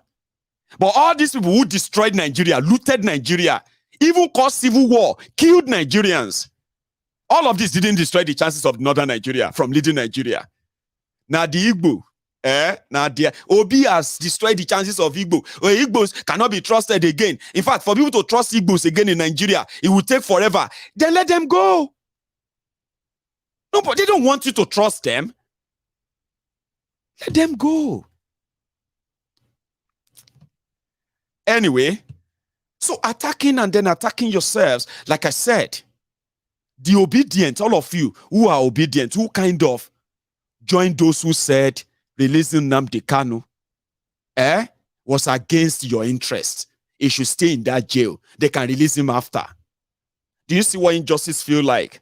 Do you see what gaslighting feels like? Do you see what it feels like when people are writing things, imaginary things, projecting things, and committing crimes and labeling you criminals? Imagine. Do you know what it feels? You know what it feels when the state, the structure of Nigeria is being wielded against you? Do you know what it feels? That's exactly what the IPOB have suffered. Yeah, that's what they have suffered for 8 years. Nigeria's system is waged against them. They proscribed them. Boko Haram is not proscribed though. Fulani terrorists are not proscribed in Nigeria. These are people who have slaughtered 63,111 people. They are not proscribed. Delegation was sent to America. Money were paid to lobby congressmen and women in America in order to help them in America to sanction IPOB and call them a terrorist organization. They failed. They were profiling Igbos, killing them in Nigeria because of IPOB. So that is what is called state-sponsored terrorism. That's what IPOB has been facing. Oh, I'm not asking you to like them. Oh, but what I'm saying is that, do you now see what the war they are waging against you, Obedience and Peter Obi? Do you see how they are twisting things against Obi? Do you see all the lies and propagandas? Do you see how they seem so coordinated? Do you see how the international part of it is also coming in now? Do you see how they are trying to like gaslight you, set you and call you what you are not? You have been the ones being attacked. You have been the ones who have been killed because of election, no? You have been the ones who have been like, received different body, what do you call it? Injuries. You have been the ones that everybody wake up every day to find something to say about because of you obedient. A lot of them renew their hatred for Igbos. They don't even see any other Nigerian as obedient. They believe that all of you are Igbos. Do you see how they are facing you? Okay, that's what I want you to think. Yeah, that's exactly what you have helped them to do to IPOB. To the point that they won in court and they denied them that justice. Do you see it now? You think it's not the same? Oh, injustice have no friend. Here you get. You cannot cherry pick it. But as it is, life, they say, is a teacher. The more you live, the more you learn. So, I want you to use that narrative I just gave to you now to now think about what you have said about Seun Kuti.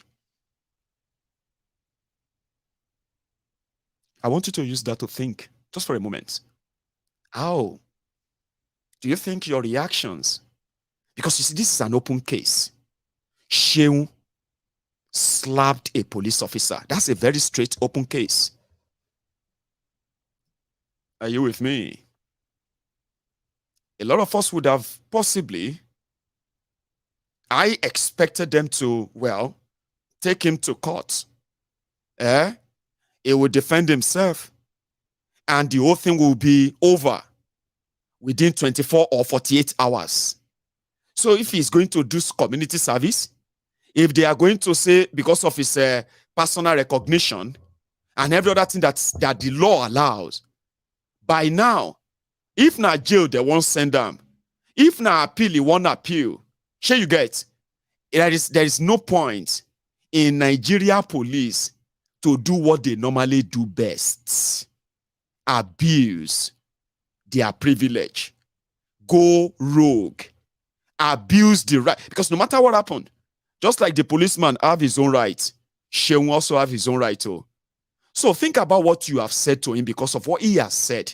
And I hope majority of you who are not obedient too, who are waking up every day, and then you are telling yourself, now me and this obedient today, I will show them, they shouldn't say they're mad, I will attack them today. You are attacking yourselves. The more you try to destroy yourselves, the more you try to kind of stand up against those you think are not doing it right or what have you, you are helping the establishment. And guess what? When the injustice happen, it won't spare anybody. Just like Seun too. So I'm using this one to tell you that now, Seun, as much as he grew up watching the Nigerian system brutalize his family, especially his father, I don't think with what he has done for himself musically, like I said, think about what you have said to him at the point because of you don't like him, or because of what he has said about you, the obedient, what he has said about Obi. And then you take all of that out and realize and then feel like, if he hadn't said anything about Obi, would I have reacted the same way? This is how I handle kind of anger. 2, would you have said the same thing if he didn't say all of this about, if he didn't go into that social media rage with all of you? If he didn't say all those horrible, horrible things he said, would you have wished him what the Nigerian police are doing to him right now? Because I don't like him. I have told you many times, I may not like all these your criminal politicians. I don't hate them. Because hate is a very powerful word. If you say you hate someone, that means if you have a chance of killing and shooting them, you will do it without blinking. And I'm not that kind of cold-hearted. I can't even, I don't even know if I can even kill a chicken anymore. I'm serious. So I would rather, when I expose the wrongs they are doing, what I expect is that in a working system, people like that should be in jail for all they have done. And that's the right thing. But Nigeria won't punish them. Nigeria will reward them. So when I look at people and they say things, including, you see, all these Buhari Dins, Buhari Diderins, the Buhari Dinotus, Buhari Dijatus, the Buhari Shukus, Ngoziaris, Uneka Aris, sophisticated morons, ombud slaves, even including some of you there, the Lagos Abobakus, Oshogbo Alimajiris, your uncles and aunties abroad, like that. No matter what I say, I will never wish you evil. In fact, mine is to help you see the danger that you are caught in. If you see them, fine. If you don't see them, also fine, great. But mine is, if you see them, maybe you will change them. You changing them will likely, you kind of seize the oxygen from the life of these freeloaders, these chancers that you call politicians. It's just an eye-opener. I will never wish anybody evil. There are some certain things you don't even wish on your enemies. Oh, I hate you so much. I want you to die. I want you. No. Come on. Their death or incarceration, they will never change anything. They will never make Nigeria better. They will never make you get a better deal from Nigeria, because Nigeria is fucked. So people like Sheung and Co that have used their freedom to attack their fellow freedom fighters, because according to them, he didn't like you. So Nigerian police are now free to do whatever they like with him. So I am not saying they can't do what they want to, they can do whatever, but do you not see why Nigeria is really messed up? Everybody hates everyone. Everybody hates themselves. Everybody is looking for an advantage to take a pound of flesh from one another. Government hates the people. Your leaders hate you. Many of you hate your leaders. Everybody is looking for a chance to use the dagger and stab one another. Police hate their citizens. Everybody they keep malice, anger, rage. If I catch you, if we come and get you, we will beat you to kill day. So Sheung's case is an open case. Sure, you get. It's like when you have a traffic violation. Sure, you get. When you have a traffic violation, you either pay a fine or you go to jail. If you assault a police officer, it is a bailable offense. So which means you either pay a fine or you go to jail. That's how the law works. But in Nigeria, the police will deliberately seize you. The police will deliberately keep you. And they will keep you there for the purpose of mental sort of torture. Mental torture to dehumanize you. Now, I am addressing Sheung just like the same way I will address anybody. There's nothing special about him. Sure, you get. Take out all those, what have you, okay? Sheung is Sheung. Sheung may, or those who know Sheung may see Sheung as a privileged person. He is not privileged. There are many, many of you like that in Nigeria today, that you think because you are not poor, you are privileged. You are not. Every one of you will become a victim of that system. But it's just a matter of time to find out when and how is it going to be like. The system will torture you. The system will try to psychologically destroy you. So at the end of the day, by the time you are done with them, you will want to be friends with your torturers. Everything will be done illegally. Is that not how they treat us? If you are not Kuti, if you are not Sheung, if you are not anything, once they grab you for absolute nothing, they will treat you like a piece of rag. This is one of the reasons why people are feeling like Nigerians are worthless in their own country, the way their police treat them. So those who have names will never in their life dream of being treated that way. But it is a delusion. You are lying to yourself.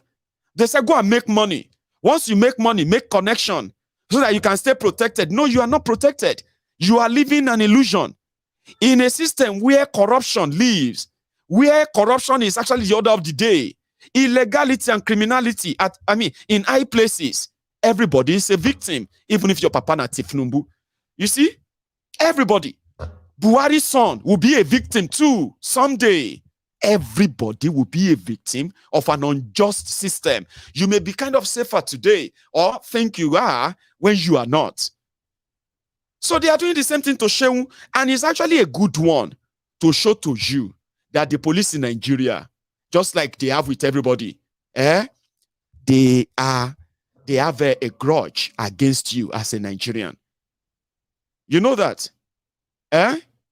If you are poor in Nigeria, the police will automatically feel like, or you probably, if you haven't noticed, you will notice that it's like the police hate you.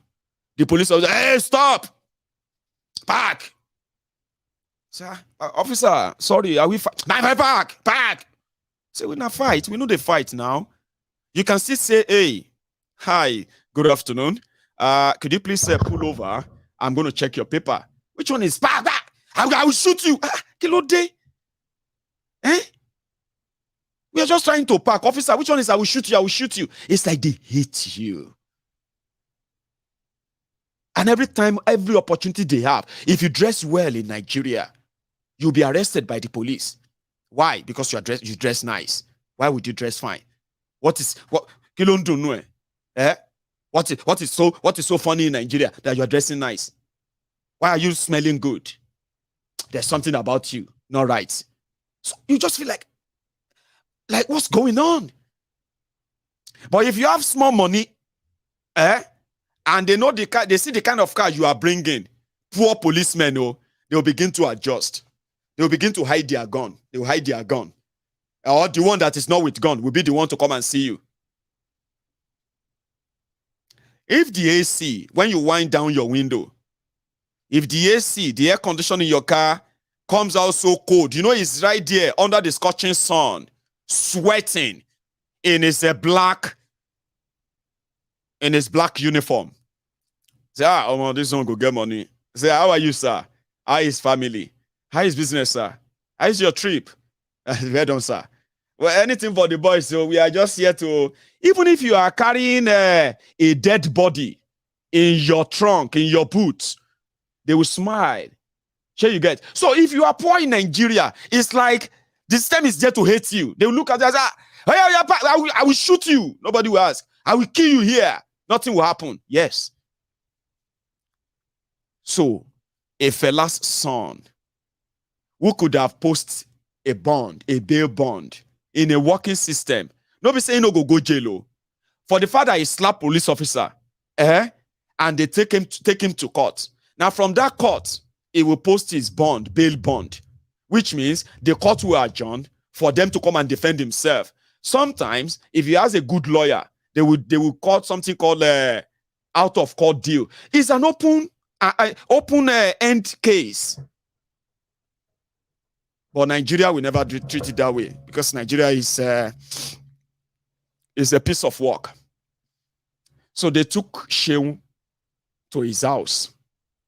After first, they took him to a court, a magistrate court in Lagos, without telling his lawyers, secretly. So he had no representative. Let's use Shehu now. And when I say Shehu, I want you to remove that privilege Shehu that you always have in your mind.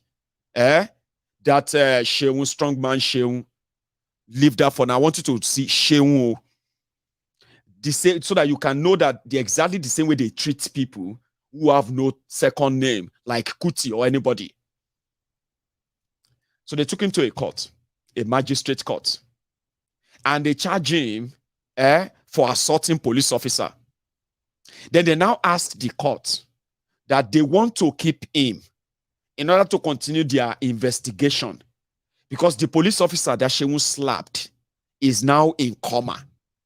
So they are trying to revive him and waiting for him to wake up. And because Shehu is very aggressive, when they saw the video of how Shehu slap, so they want to keep him for 4 days. His lawyer was not there. And the magistrate court granted them that. So they took Shehu back. Remember, Friday, it was a week ago that the incident happened. Shehu reported himself voluntarily at the police station with his lawyer, and then they arrested him at the in the spot. Now, his lawyers are not allowed to file for his bail. Sure you get? Now, asking for 4 days to hold him, they are also asking for another 21 days. For those of you who saw how they treated Omoyele Sowore when they first kidnapped him too, remember? They will always put it in. John, we are going to ask for extension. 2 weeks. 21 days. We're going to ask for another 21 days. And that was how they kept Sowore for. Sure you get? But at least people knew where Sowore was being kept, and they knew the court they were taking him to. In the case of Shehu, the police were taking him to magistrate court. And they are hiding that mostly from his lawyers. The Nigerian way. However, when they also felt like, okay, you know what? We also want to check whether, they said they want to check whether Shehu was under the influence of alcohol, influence of drug, or any banned substance or substances. They decided to take Shehu and they started drawing his blood. They wanted to do blood test because he slapped police officer out. Now, after taking his blood, they now said they were going to his house to go and search his house for evidence of how he slapped the police officer. I know a lot of you said Shehu that will be smoking his joint on live Instagram. He no care, he no mind, they know that he smoke Igbo. If you go to Kalakuta Republic, the Fela Shrine, that's what they do there officially. So if you now have to go to Fela's son's house, and you are going there to see if you are not going to see any weed. And what they wanted is they are looking for evidence to prove that Shehu committed the crime of slapping police officer under the influence of drugs. Hello? Like all of these things, first you will need a warrant, and that warrant can be contested if his lawyers are there. But all of these are not really as straightforward as they are. So they went to his house, and if you see Shehu, this was about 2 days ago, he has emaciated, and you can see it clearly. They said he is now the GO of his own cell block in police detention because he gave them 25,000 naira when he entered their cell since Monday. And they made him the GO. Omo, if I go Nigeria, if they arrest me, I'm guaranteed that some people will recognize me. And if it's about money, I'll give them money to buy that, and they will make me GO. Some will be like, some will kind of feel like, no, Baba, you don't need any money. We know you, Mayegun. Welcome to the party. But I'm not coming to that party yet. So, Shehu's house. Let me see if I still have that clip. Yeah, I think I still do. I showed you yesterday, didn't I? I want you to take a look at Shehu, same Shehu. Now, the whole thing right now is like the Nigerian police is now out to even like destroy him as much as possible. Shehu was supposed to be on tour, his musical tour. I heard that he was supposed to be in Spain yesterday. This wahala has caused his absence. A lot of other artists that were supposed to be in Spain with him, they are already hashtagging free Shehu Kuti, free Shehu Kuti. Nigeria policemen, they were looking for weed inside Shehu's house. So back in their base, look at what Shehu looks like now.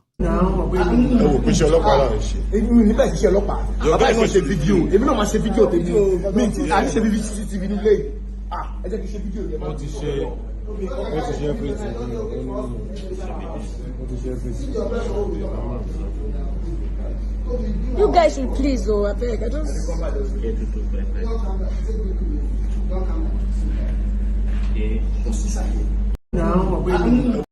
Right? So the point here is this. We all know that Nigerian police will leave the right thing, and at the end of the day, they will until they are satisfied. Do you see what it looks like there? Although Shehu may want to kind of be, I'm a man, I'm this and that. See, when we continue to turn on ourselves like this, because Mayegun wants Yoruba nation, Osita wants Biafra, okay? And who else is here? Lady Sham, he wants a working Nigeria with Peter Obi as president. You, Salisu, you want Tinubu to be president of Nigeria because of the shitty man. Abi? Oh, sorry. Yeah, because that's not going to work with what I wanted to say. Because now we they talk about. Not you. But what I'm trying to say is that look at you, the revolution now. You feel like Showore has the best idea, and all of us this way, we have all these different things, right? And it's because of a failed country called Nigeria, failed policies by the APC, divisive one of APC, right? So if you then continue to turn on yourselves, as some of you fancy, you enjoy it a lot. And like I said, I'm not here to convince you, okay? I just want to get you thinking. Right? Attacking yourselves is pretty much like, or whenever the establishment go for any of us. But because I don't like, because I want Yoruba nation. I don't like you because you want one Nigeria with obedience. You want Biafra. I don't like you because you want, you know what I mean? You want revolution now. At the end of the day, you realize that all of us have one thing in common. The establishment that pushed all of us to this stage. Now, if we rejoice when the establishment start taking people one by one, and all you need is just to justify why they must be taken. I don't know when the bond that a lot of you are talking about is going to be built, but I just thought you should begin to think about that. The police are now going excessively now. So at the end of the day, by the time the whole case finally appear in court, they will say the police have bungled everything. They have bungled everything. So the punishment for slapping a police officer will never happen. But èròǹjà èrò ọrọ̀ ajé tó pọ̀lọ̀jàrà ní ìpínlẹ̀ náà. Ó sọ̀rọ̀ ìdánilójú yìí ní Ògùtà nígbà tó ń ṣíde gbígbẹ omi adágún Ògùtà. Sorry. Nothing happened. Sorry. This is this. Èròǹjà èrò ọrọ̀ ajé tó pọ̀lọ̀jàrà ní ìpínlẹ̀ náà. Ó sọ̀rọ̀ ìdánilójú yìí ní Ògùtà nígbà tó ń ṣíde gbígbẹ omi adágún Ògùtà. Would have been affected. Hello there. Omomolo freeze Neo. I just say I'll show you the $50 million NTA. Sorry, Jeremy lady. That lady that was reading the news there. Yeah, it's terrible. It was an accident. And that's the $50 million, $500 million NTA of Layamo. So what I was saying there is that, you see, when we kind of feel cool, when the establishment take people out, and, no matter what happened. So what happened at the end of the day is that Shehu will get away with this whole thing to start with. Sure, you get. No matter any law they say he has broken, they will finally do their usual settlement. Lawyers will get his bail, and then you won't hear anything about it anymore, right? While the policemen, the satisfaction they will get from it will be, that Shehu Kuti will be Shehu Kuti. Even Showore, you see, Showore was talking about how some of these policemen, DSS, they will take turn just to mock him, to beat him in their cell. They will just say, go and bring that Showore Jare. Let's mock him. So they will say, oh yeah, go and bring him. DSS officers. So they will bring Showore out and they will start mocking him. If he begin to kind of protest, they will start beating him. They will start beating him like Showore.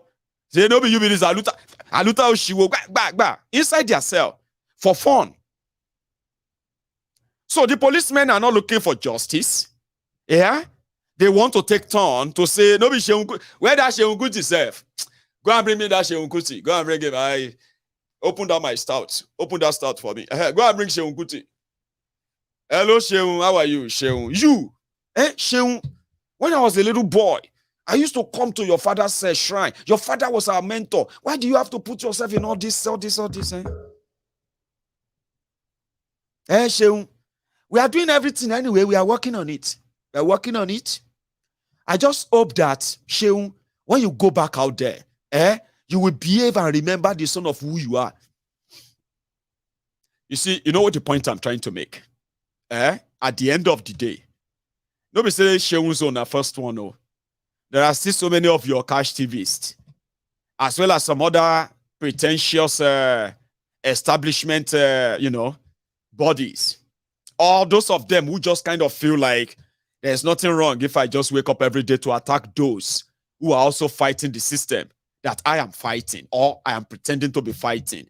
So one day, you will be that victim. That's why I'm saying it to you right now. It doesn't make any sense, right? To think that when you see the establishment doing their thing, and you begin to feel like, well, if it is not happening to the people I like, then they deserve it. But nobody deserves it, oh.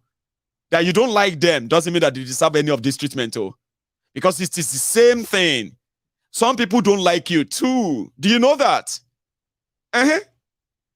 You haven't done anything wrong. I mean, like, you haven't hurt anybody, have you? You have been reacting to what Nigeria has become. You are not happy with it. You have been expressing yourselves. Some people are abusing and attacking you. You have been attacking them back. You have been fighting. They don't like you. If they hear something happen to you tomorrow, they're going to say, you deserve it. I know. But you should begin to probably be that change, that difference, right? That to say, nobody is spared. I think I've used all my time. Even though I still have a few things I want to say. I have used all my time. I want to take calls. But before I take calls, I want to say thank you to all of you who are now, putting money together for my, for my Sony camera. So I'm going to, hopefully I'm going to order the camera on Tuesday. But let me give you the update. I'm sorry that, I don't have the right phone to read out the names of my current gifters. Those who gave me, a support. I got all your donations, okay? But those ones who actually came as cash, the ones that I can really touch, like PayPal, right? Or Cash App, right? So I have received so far £1,100 cash. Now, the ones that I will have to wait for, I have about £600 of that. One of them is, on YouTube. I won't get that until next month. Here you get until June. So, which means that the immediate cash I have right now has taken me halfway. So, if I must be honest, right, with another £1,300 sterling, right, 1,300, I will be displaying that my camera here in another, in the next few days or maybe 1 or 2 weeks. So thank you so much to every one of you who has chipped in and continue. I don't, doesn't matter how much you have. Trust me, the intention of you having to say, Mayegu will buy it for you is enough for me. So thank you. I'm going to go make myself a cup of tea. Now, when I get back, I'll take calls so that you can react to all of this Ulabalu, Abinabalu, or Bulaba. But don't forget, like this broadcast, okay? Like it. Yeah. We had over 3,000 of us earlier on YouTube and over 500 of us on Facebook. Now we are dropping down. Now it's getting to that part where people will begin to say, okay, I don't want to listen to the calls. I've had enough. Fair enough. Before you leave, right? Like the broadcast. Okay? Thank you. So I will be back in about 30 minutes.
Continue.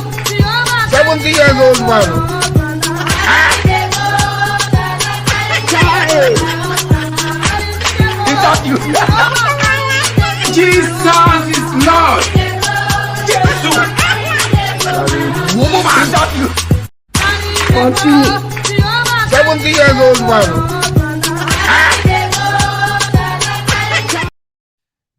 So sorry, dear, my caller. Are you still there? Yes. Good evening. Good evening and good afternoon to you. How are you, sir? Yeah, good evening, Baba Mayego General. Thank you. Yeah, God will be with you. Amen. Oh, thank you. I pray that our people back home, they will listen to everything you are saying and they will put sentiment apart. Amen to that. Yorùbá ní ohun tó ń ṣe ọlọ́ya dé, gbogbo ọlọ́ya ló ń ṣe. Now, what I want to say, I will focus more about Mr. Seun Kuti. Oh, okay. It seems that's where you want to start from. Please, sir, go on. Yes, that is where I want to start from, and that is what I want to do tonight. Please. If our other celebrity at home, they can stand up and let the police know that, no, this is not supposed to go this route. I think that would be better. He slapped a policeman at the main road. So what warrant them to be collecting search warrant to proceed to his house to go and search a form. It's not done anywhere. And if we are not careful, whether you are supporting Obi, whether you are supporting Shogore, whether you are supporting Yoruba Nation or Biafra, that is the way they will deal with you. They just need something before they will come for you. That's all they need. Yes. And when they are giving you example. Yeah, when they come for you, the people you disagree with, by the time they have already destroyed them, who will then defend you? And that's the same message for all of them. Shewo, Showoreo, obedient to all of you. When you destroy yourselves, right? When they finally come for you, who do you think will come in your defense if all of us destroy ourselves? Yeah. Baba, go on. Yeah. Because when I'm watching the video, for example, now, okay, all the media, the newspaper in Nigeria, they are putting Chenkuti picture, story, everything. What happened to the policeman that assault the Okada rider? What about their own face? Own ID. Do you see them? What about their own ID? If that what happened to that Okada rider happen in anywhere in part of the world, the Okada rider is a billionaire by now. Because all the woman rights activist lawyer, they will stand for him. They will stand for him. Because he will get money for damages, everything. Did you see the boy's hand in Nigeria, when they found him days later? Did you see his hand? The boy was actually see Nigeria. And I used to tell my people something. If something have not happened to you before, you don't know how to react and you don't know how to contribute. I will use myself as a case study. I went to the police station to go and collect bail on behalf of some people. And when getting to the police station, I introduced myself. Okay, I'm blah, blah, blah. Before I will finish my introduction, the policeman slapped me inside the police station. Ha. Yes. Why? I want to slap him back inside that police station. Some of my friends that we are together, they are the ones that hold my hand. So when I started pressing all the buttons I know, later, the CP in my state then, we just called the police officer and tell him to say sorry to me. That's the end. That's it. That's the end of the story. So if you are not being in someone's shoe, no, nothing like charges. Even my own boss there say, okay, they have said sorry to you, forget it. Let it go. Let it go. That's the end of the story. That's number one. Then number two, there's another video I saw recently that the police escorts they hit a car by the roadside, and in that video, in that clip, they are saying that the driver of that car is dead. Oh, you mean the we one did not hear anything chasing a boy that is suspected to be a Yahoo boy, and they hit him head? Yes, I think that is the one.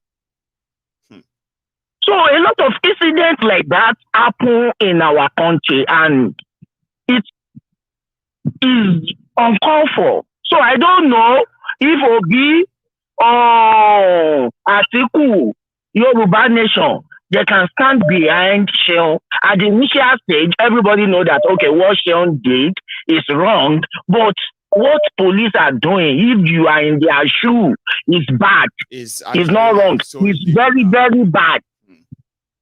Thank you so much. So, and we need to stand against police brutality in Nigeria. Now, not answers. It's police brutality. Thank you. God will be with us. Thank you. Man, stay safe, Baba. Nice one. I have another caller on the line here. Hello there. Hello. Hello, sir. Or ma. Sorry. Yeah. I just want to, thanks for the good job you are doing. Thanks, man. Please. Because last about 2 years ago, I went to Nigeria. Yeah, I was in Nigeria with my brother. So we went out. We now see the police because of my car. I bought a car from America to Nigeria. So what I want to say is that the police they stopped me, and then this guy just started. All of them, they enter my car. They say we have to go to this, to that, blah blah blah. All because of them. They said the way I dress. That I'm a Yahoo boy. That look And at you the must way be a I Yahoo was. boy. I'm The so way you fresh. dress. Yeah. So I now say to that guy, but what do you mean by what did I wear? What make me be like what made me like Yahoo boy or something like that. So they enter the car to cut the show short. So there's a police station in after Mowe Bafo. So they said that we should go in there. So we went there. We went inside the police station. This guy just started slapping me. Look at the car. Where do you get money to buy this Just car? to intimidate you. Yeah. Where Scare do I you to get give money to buy this kind of car? Look at the way you wear. Look at you wear. What's the name? Roberto Kafali, my shoe, and I have a t-shirt. Roberto Kafali as well. So, like, because of demand, I just left now. That's what, because when demand slapped me in that police station, they started slapping me. The other one kicked me out. But when I stand up, me myself, I even forget that I'm in the police station. I want to react back if I locked him in that. But they be out of me that I don't live Nigeria. I come up for Nigeria over 10 years ago. And I said, okay, after 10 years ago, the first time I went to Nigeria, look at what happened to me. That's your own experience. You left 10 years ago. You went back, and that's your experience with the police. And some people didn't live to tell the story, Baba. They will shoot and kill you there. They will say you are trying to take their gun. I was really like, I don't even know what, because I don't know. Because of the car, they said the car, exactly the way now. you dress. You need to look poor. So if you look good, they will size you. This man said that is how they'll start slapping you. Somebody in their family. That's how somebody in their family go do ritual. Saying that to you, Abi? Yes. What you are wearing. A police officer is telling you that. Yeah, because that's how somebody in his family. Because of my car. Yeah. Look at the car. Look at the one of these. Go do ritual. Me, I do. And I said, do you know me? I said, do you know me? Baba. You don't know me. Why do you say that? Do you hate me? Where do you? It's like they've known you before. It's like you are the cause of their problems. You are the cause of their poverty. And they want to take it out on you. Yes. He want to see my phone. He asked for my phone. Okay, bring out your phone. Yeah, bring out my phone. And I saw when I was in Heathrow, when I was you see all those pictures. This guy just slapped me, kicked me. Can you imagine? After 10 years, I left Nigeria. So just that, like, I just want to say, if this demand that just exactly when something never happened to you, you say, oh, this one you cannot do that. You don't even you won't know the time. By the time you will react. Baba, let me take another one. It's like a lot of people are going to share their experience with the police tonight, and indirectly to say, no matter how you feel about Shehu, when you see the police are becoming like doing their usual thing, there is no joy for anybody to celebrate that. In fact, it could be any of us too. You don't even have to slap policeman before it becomes your turn. Hello there. Ahmed, long time, Baba. How you doing? Hey, Baba. Right. Now me and you, nobody can hear you. Go on, Ahmed. The thing don't read now. The thing don't read. You get as to be. It don't get. I just wonder why. I dey wonder why these people they go show waiting that they look for. I just dey wonder waiting that they look for there. Why una go in house, go look for waiting. She not slap police. When he let intend of still and what?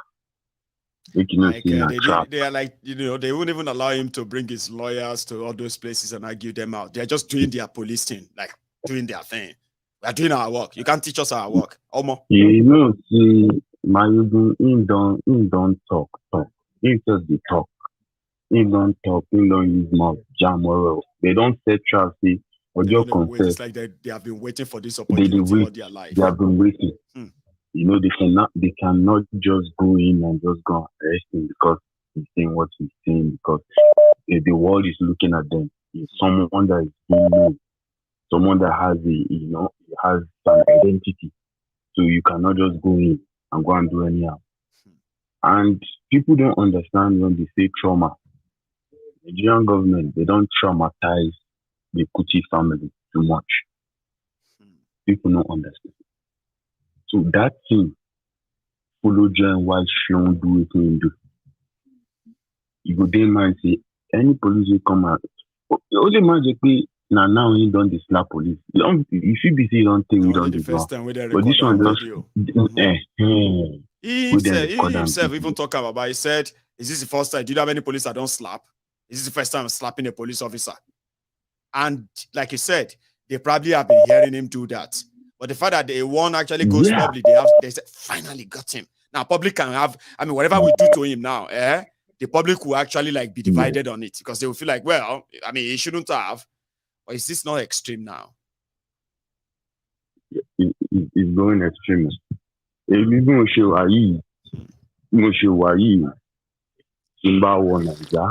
I know how to follow this. If you know the system, you guys use your sense. Because no matter which kind of power you get, they will find ways to useless you. And now they will humiliate they you. Will find ways they will break you. They want to humiliate you. Mm-hmm. By the time you leave that place, they will humiliate you. You probably won't be like yourself anymore. Not that much anymore. I'm telling you, today Timbafe on la Gigi, she be camera and I'm a bit the video, but I will make sure 100% I am on the right. Mm-hmm. I don't 100% I am on the right, and I don't overdo. But all about loss, okay, my friend double or be here that anybody at all. If your hand go up, touch me. Oh, I load the camera, my friend double. You be soldier. I don't get your confidence. Person will carry gun. If you slap me, I will just tell you say sorry. I just come for that place because anything I go do when I come for that place, I feel do am. So me, I feel just officer. Sorry, sir. The system, if you don't do inside down, before, you go know how to take person with the inside down. As in the way you talk to them, saying you look you sober, say any to OT lodge, more vision law. That's what I'm saying. Somebody like me would just be like, you understand? But you be soldier, you know how you be, and they probably will see that too, that they won't slap you. But me, I know they go Nigeria. See, I go tell you, I'm on where I sit down. Shall I tell you last time? See, if I enter Nigeria, I dey leave the sanity. We don't do my body for where I dey. I dey leave on for there. I dey carry the sanity go the Nigeria. If you say you want to do gentle, you want to use the sanity you get for there. They will cheat you. They will finish you. But as you dey enter there, carry waiting they dey put for head, making at the river road till you leave. You know what's going on, but carry down and put for head, making at the road like that. If not, use madness, kill madness. Those mad people for the madness with the love. So this show matter. Me as a show, me we run after only the month. Work of money go come on. Now ordinary man, you do anyhow for Nigeria. They just they've settled. I know they carry the case for head. The people who carry on for head now is suddenly police is their friend. Obedient. all the people this you say, hey, you know what you were saying about Obi? Can you come? I then carry on for head. And now, before you know everything will clear, you will go where you go. Maybe Nigeria. And that's just going to be -1. And when any noise you make after that, you will always be very kind of guided, and all of that is sad. Of course. Instead of going enter your own, you know, you go enter your own track. You know what you're supposed to do now. In the talk and me, see Nigeria don't happen to them. It will happen to everybody, honestly. Everybody go chop breakfast. Everybody go chop breakfast. A matter of time. You are not there much to talk. Allah kuyo. You version so Allah about you. That's Ahmed. I still have over 2,600 of us on YouTube. If you're still there, right, you can still drop your own offering, okay? We currently have just 1,000 of us who have done same. Hello there. Hello, Mayego. Yes, sir. How are you? CA from Atlanta. Hey, Bobo. How you doing? Fine, long time, man. I know. So you decided to be part of it tonight, or? Oh, yeah. Like, I always listen to you every day, man. I always listen every day. Sometimes I just say, let me let some other people call, you know, sometimes. That's brilliant. Yeah. Now you have your shots. Yeah. Everybody can hear you, please. Yeah. About the 63,000 people that lost their life, these pictures of world, it's sad. It's a very pathetic story. It is. I'm from the East. I know what we went through. So I live in America, but I know what happened in my state, especially Imo. It's crazy. The way, in fact, Buhari asking for forgiveness. I don't think it's in our hands to forgive him. You know what he has done. He should be in the tribunal right now, ICC. It's close to genocide. 63,000 in 8 years. That's a lot of people. In a country that will tell you it's not at war. Don't put Nigeria at war. You these people don't sit abroad and be asking for war in Nigeria. But you are not fighting war. 63,000 of you were slaughtered. And you're not fighting. Even in Syria, that fought the level of Kilode.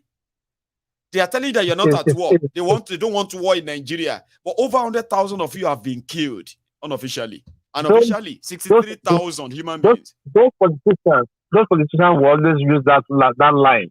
You don't hit up the policy. Don't do it. People are dying. People are killing people. And someone will talk, don't hit up the polity. Don't hit up the polity. Boko Haram is slaughtering people in the southern Kaduna, in the middle belt, in Benue, Plateau. In Nassarawa, the bodies of people they have found now is 152. It took them 3 days to find all these bodies, right? And they are still looking for more. Killed by Fulani terrorists. In Nassarawa. Gaba Shehu, all of them will be taking their mouth, be talking. That's the governor, that one, that short one in Katsina, what's his name? The dwarf. Which of the them? Kaduna Little Finger. The Katsina State governor. Yes, the dwarf. El Rufai. You will be open the mouth to be. You can't even. Yeah, El Rufai. A man cannot control his state. And you see how the God to be open his mouth sometimes to be talking. Look at you. He's supervised thousands of people killed in his state. Nothing. These are the same people. The same people. I mean, coming to power again. 80 years old man, woman, raped to death in Ondo by Fulani terrorists. That one just came in just now on my phone. 80-year-old woman. 80-year-old woman raped to death on a farm in Ondo. Ondo is far from Nassarawa. We have nothing. We have no close proximity with Fulani. But from Nassarawa to Ondo, and that's how it happens all the time in 8 years.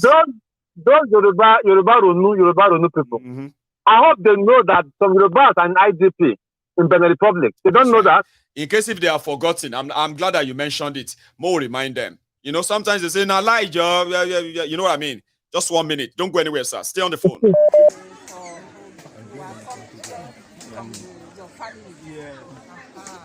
to that crisis, Fulani crisis that was occurred at our country. That's the reason why we migrated to this place. We are forcefully migrated to this place due to that. By force. By force. It's not by willingness. By killer.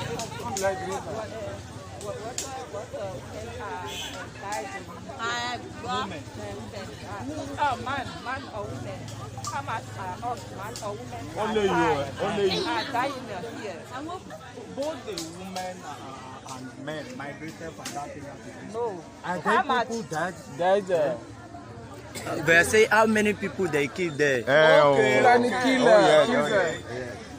There are few many people. Many people. Many people have lost their lives. Many people have lost their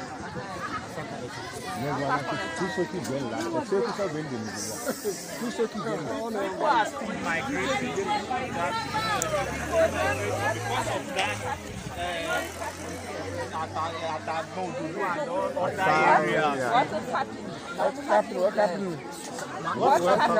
What happened? It's because of the Fulani crisis. Fulani, they are killing the people anyhow. They are killing the people anyhow. They will move from any village, from one village to another. They will migrate from one place to another. They just keep people. That's the reason why the people are scared. They move down to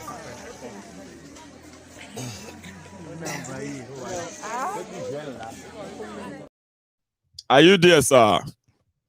Oh, yes. Yeah, I just thought I should. This one won't be like you are just making something up, okay? Yes, Yorubas will have become refugees in Benin Republic under this APC. Go on. Yeah. It's sad. It's a sad situation. It's sad. I mean, I don't know, man. I just believe that God will stop everything. I pray God will solve the situation, but I mean, it deserves that prayer. I would say, I'll take another one, sir. Thank you. Thank you, Michael. You have a good one. So I have another caller, and time is winding down as well. Hello there. Yes, I am so happy that I'm getting through. I am happy. I'm so happy. Go on, sir. Yeah. Let me quickly summarize, what I've got. Yes, sir. Number one, let me start from Gandollar. Let me just start from there. So many people were against him on which day when he talked. I think they really don't understand what that man meant. He wasn't really supporting Tinubu. He was just trying to explain the fact that let's stop deceiving ourselves. We are not the same people. The best bet for us is for that nation called Nigeria to go separate way. And by the way, all of you that are calling yourself, I'm in Nigeria. Nobody is in Nigeria. Nigeria was put together by your slave masters for their own benefit. Please, and I am so happy. I am so happy that Tinubu won. You know why I'm so happy? It's not the reason why I'm so happy is because if this so-called Peter Obi that they just thought to, a Lord and Savior, a pure man, that's no sin that just dropped from level. If he had, entered, it will have slowed down our own work. Me, I'm 100% pro-Yoruba person. All of us in Nigeria, we are not the same person. Let's just, the thing is that our purpose, our plans, they are different.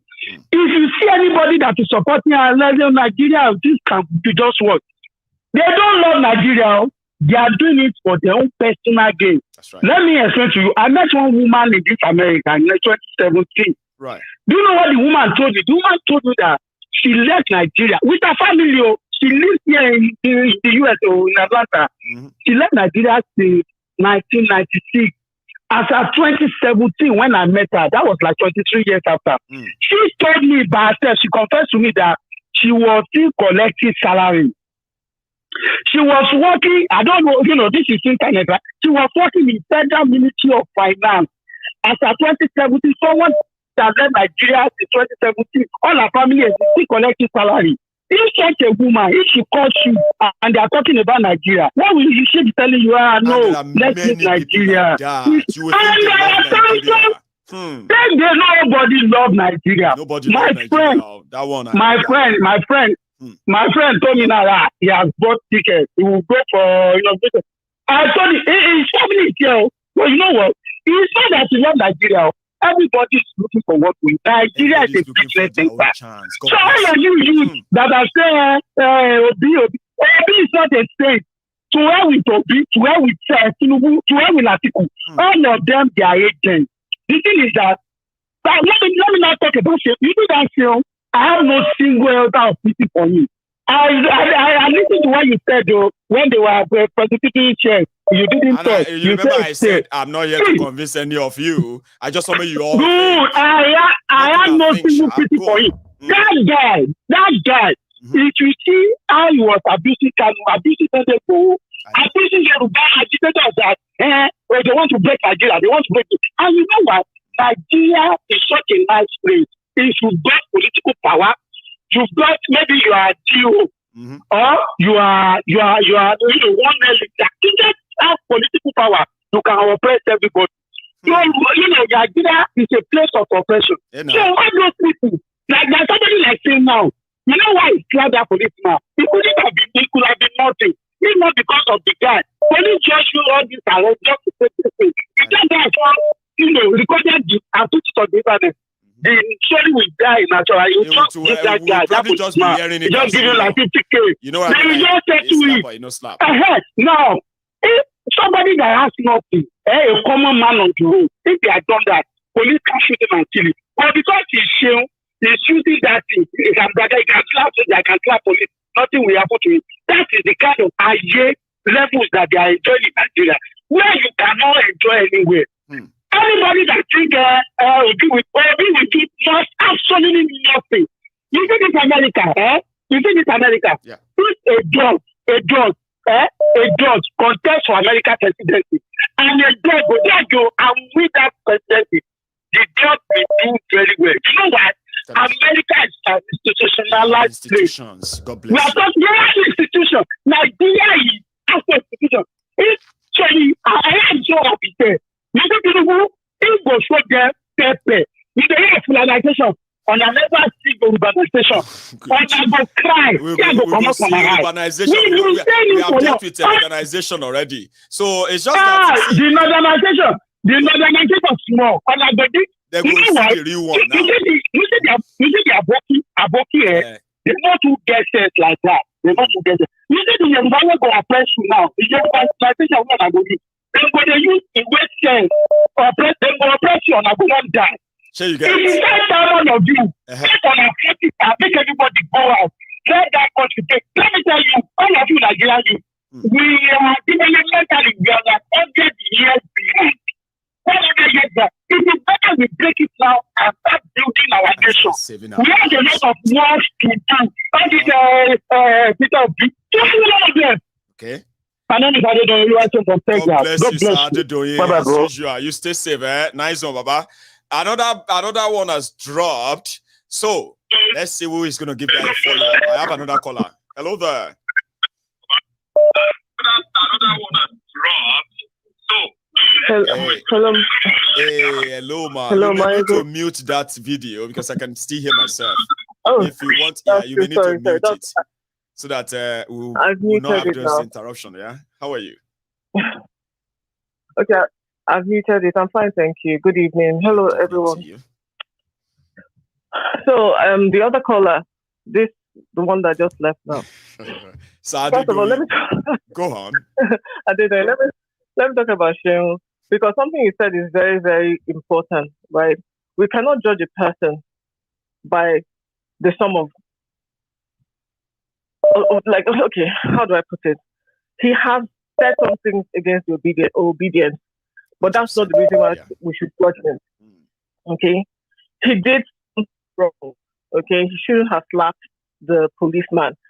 Regardless of trauma and all of that business, considering that the country that you live in, right? There are some things that you try not to cross those kind of lines. At least. But having said that, yes. but having said that, the police in Nigeria, they are also a scourge on the people. That is another entity that we need to re-examine, because the police is supposed to be working for us. That's right. Not against us. But clearly, the police that we have in Nigeria, they're not working for anybody but themselves, right? And if they're angry because, certain people show up looking good and all of that, they really need to be directing their anger towards the people who are making it impossible for them to live quality lives. You need to help me increase the volume so that people who are at the back can hear you too. Go on, I'm following you. Yeah? Yes.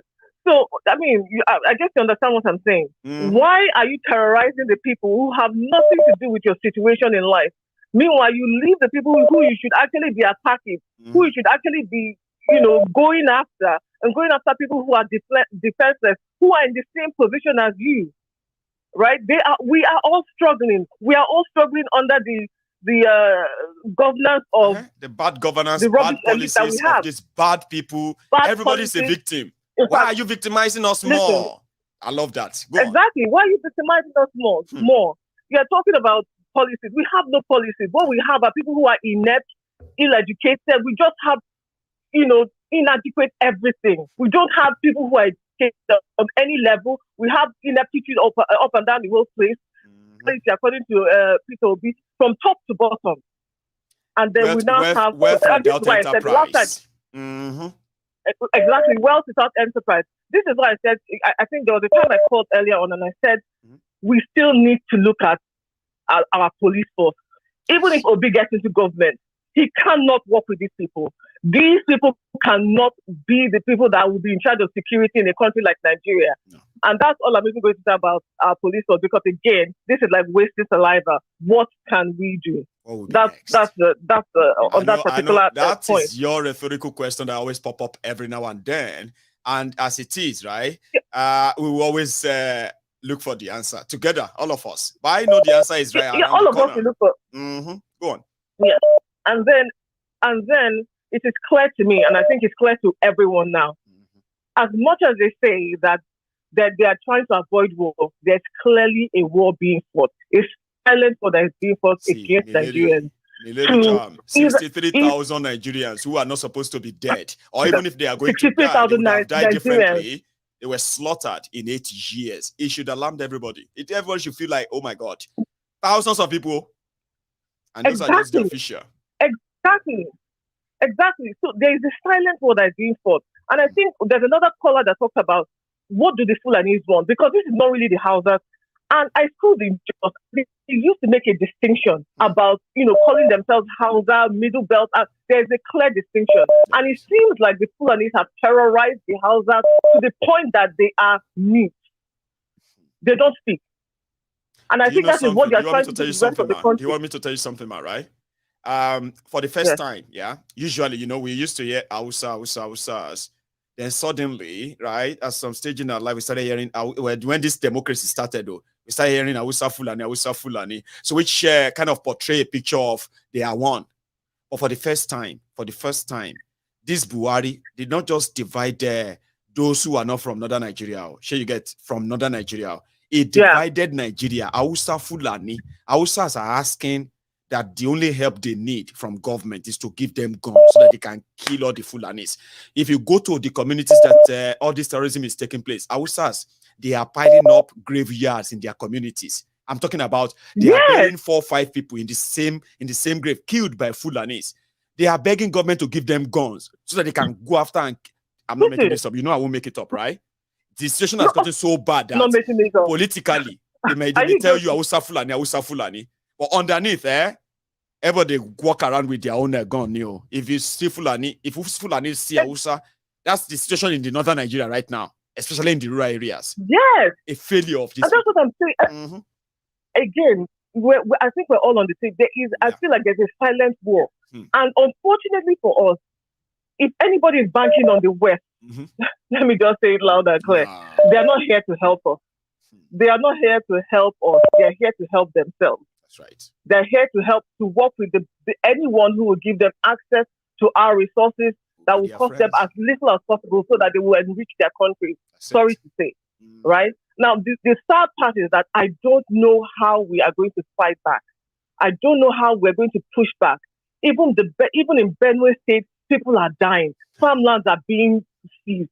You know, I had a friend of mine who... Have you not seen them?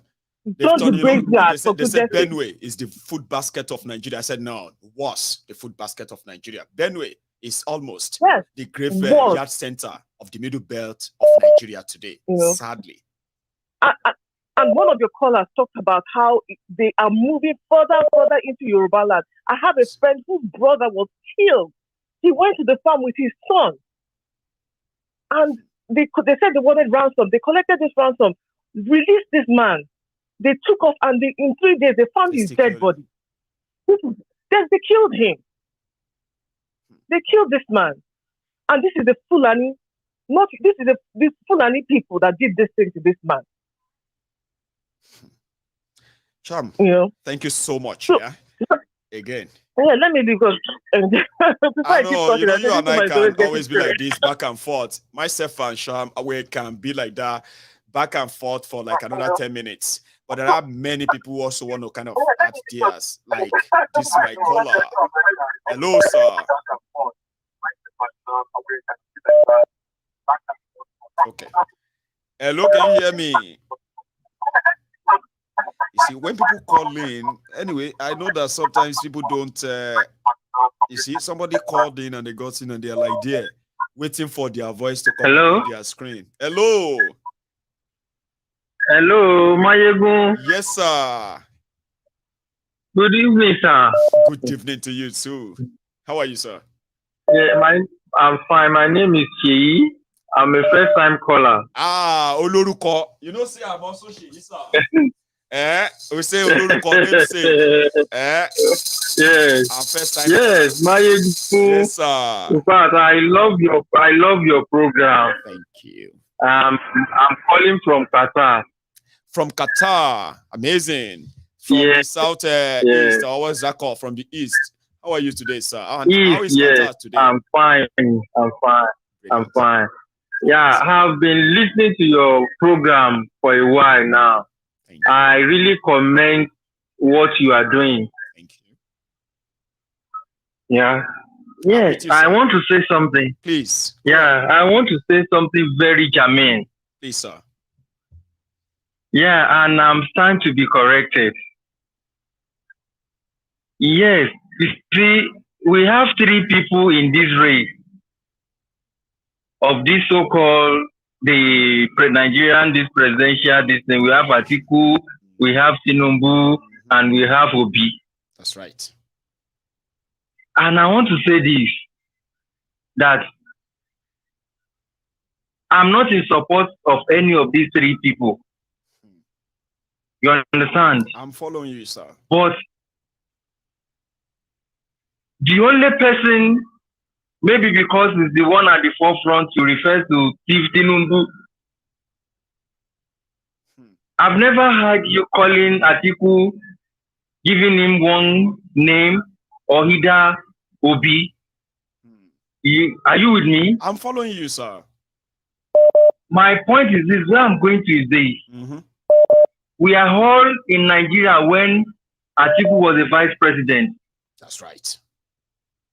We know the atrocity this guy committed while he was as a vice president, and we have his record while he was at Nigerian Port Authority. That's true. That's true. Likewise, the Obi himself as the governor of Anambra State. Okay. My brother. Yes, sir. Like I said, I live in Qatar presently. The development here in Qatar, none of them, these 3 people, have exhibited such or put such in Nigeria. For me, 3 of them, I go say, I never see any of them or call any of them Messiah. For the development I've seen so far in Qatar to compare to where Nigeria is today. Like I said, during the first time of Buhari, when people are saying, they were shouting change, change, change, change. I remember I attended a program in a church of this the Balatari. Back in Nigeria. That the man was Qatar, saying, back in Nigeria, not in Qatar. Before you travel. That the man was saying, before I travel, that we should be very careful. But we did not listen. Second time again, from change to next level, the man said, we have been blindfolded by next level. We did not have question. We enter the next level. We enter one chance again. I know. Let me say this. 99% of Nigerians then believe in Buhari during his first time. Yeah. The second time they used Buhari. I mean, the first time they used Buhari to take power from Jonathan. In the second time, I know a lot of people said, no, we don't want Buhari. But some people said, no, 16 years of PDP, let's bring in Buhari. Second time, it cannot be corrected. Look at where we are today in Nigeria. It can complete what it started. Look at the debt profile. See the end of it. As of today. See the end of it. But my brother, yes, sir. Where I'm going to now is they voted Tinubu now again. You understand? I'm with you. See, they voted Tinubu now again. My brother, I cannot say, or no one can even predict what will be the end of Nigeria in the next 4 years of Tinubu. No idea. Because if they have governed Nigeria for so long since 1979, they keep protesting within these so-called people, and look at where Nigeria is. It's a sad story. Look at where Nigeria is. But you know, I want to say something, if you don't mind. Sir. Yes, sir. Because you actually. No, I don't mind. Like I said, I'm meant to be corrected. No, I know. I mean, this is not even correction. I just want to set the record straight in it. She get. So what happened is this. Yes, sir. You said you have been watching Mayegun for a while. And indeed. Yes, sir. Sir, indeed. People have told me to my face that I am biased. Yes, you get that. Okay, we know that you talk about PDP, you talk about APC. Why are you not talking about others too? Especially with you actually said Obi. You get now because you raise it, and a lot of people were listening to us. That's why I want to do it when you are here, so that you two can kind of follow it up. Okay. Now let me tell you something. Sir. In my world, I have seen Nigeria politicians. They have pushed their responsibilities to other people. Or they will say, why are you asking me to do that? Why didn't you ask the person before me? Why didn't they do it before I came? Sure you get. So in my world, Nigeria politicians don't take responsibility. In order to now explain it to people, in order to explain it to people better, I let people realize that all of us complain about politicians and this or that, which is like our pastime. We use that as our pastime. Nigerian politicians are bad, evil, But behind the whole thing, a lot of us have our preferences, which brought about my my narrative of Nigerians love their oppressors differently. Do you get that? They will tell you, I don't like this one, I prefer this one. But you see, in my own book, responsibility cannot be shared. Do you understand? Exactly. When it comes to running a country like Qatar that you had there, people are running the country. They are playing their role. The moment they fail to play their role, Qatar will crumble from economy to everything. That's how things work, Abi. Everything. But you see, in Nigeria, when you have government in power, immediately they gain that power. They are supposed to be responsible for everybody. If security is not working, you don't look for opposition to blame. You don't say, why is Obi not doing something? What is Atiku doing about it? That is deviation. I don't believe in that nonsense myself. The responsibility of providing security for the people is that of the government. If they have failed, that government should crumble and crash. Not in Nigeria.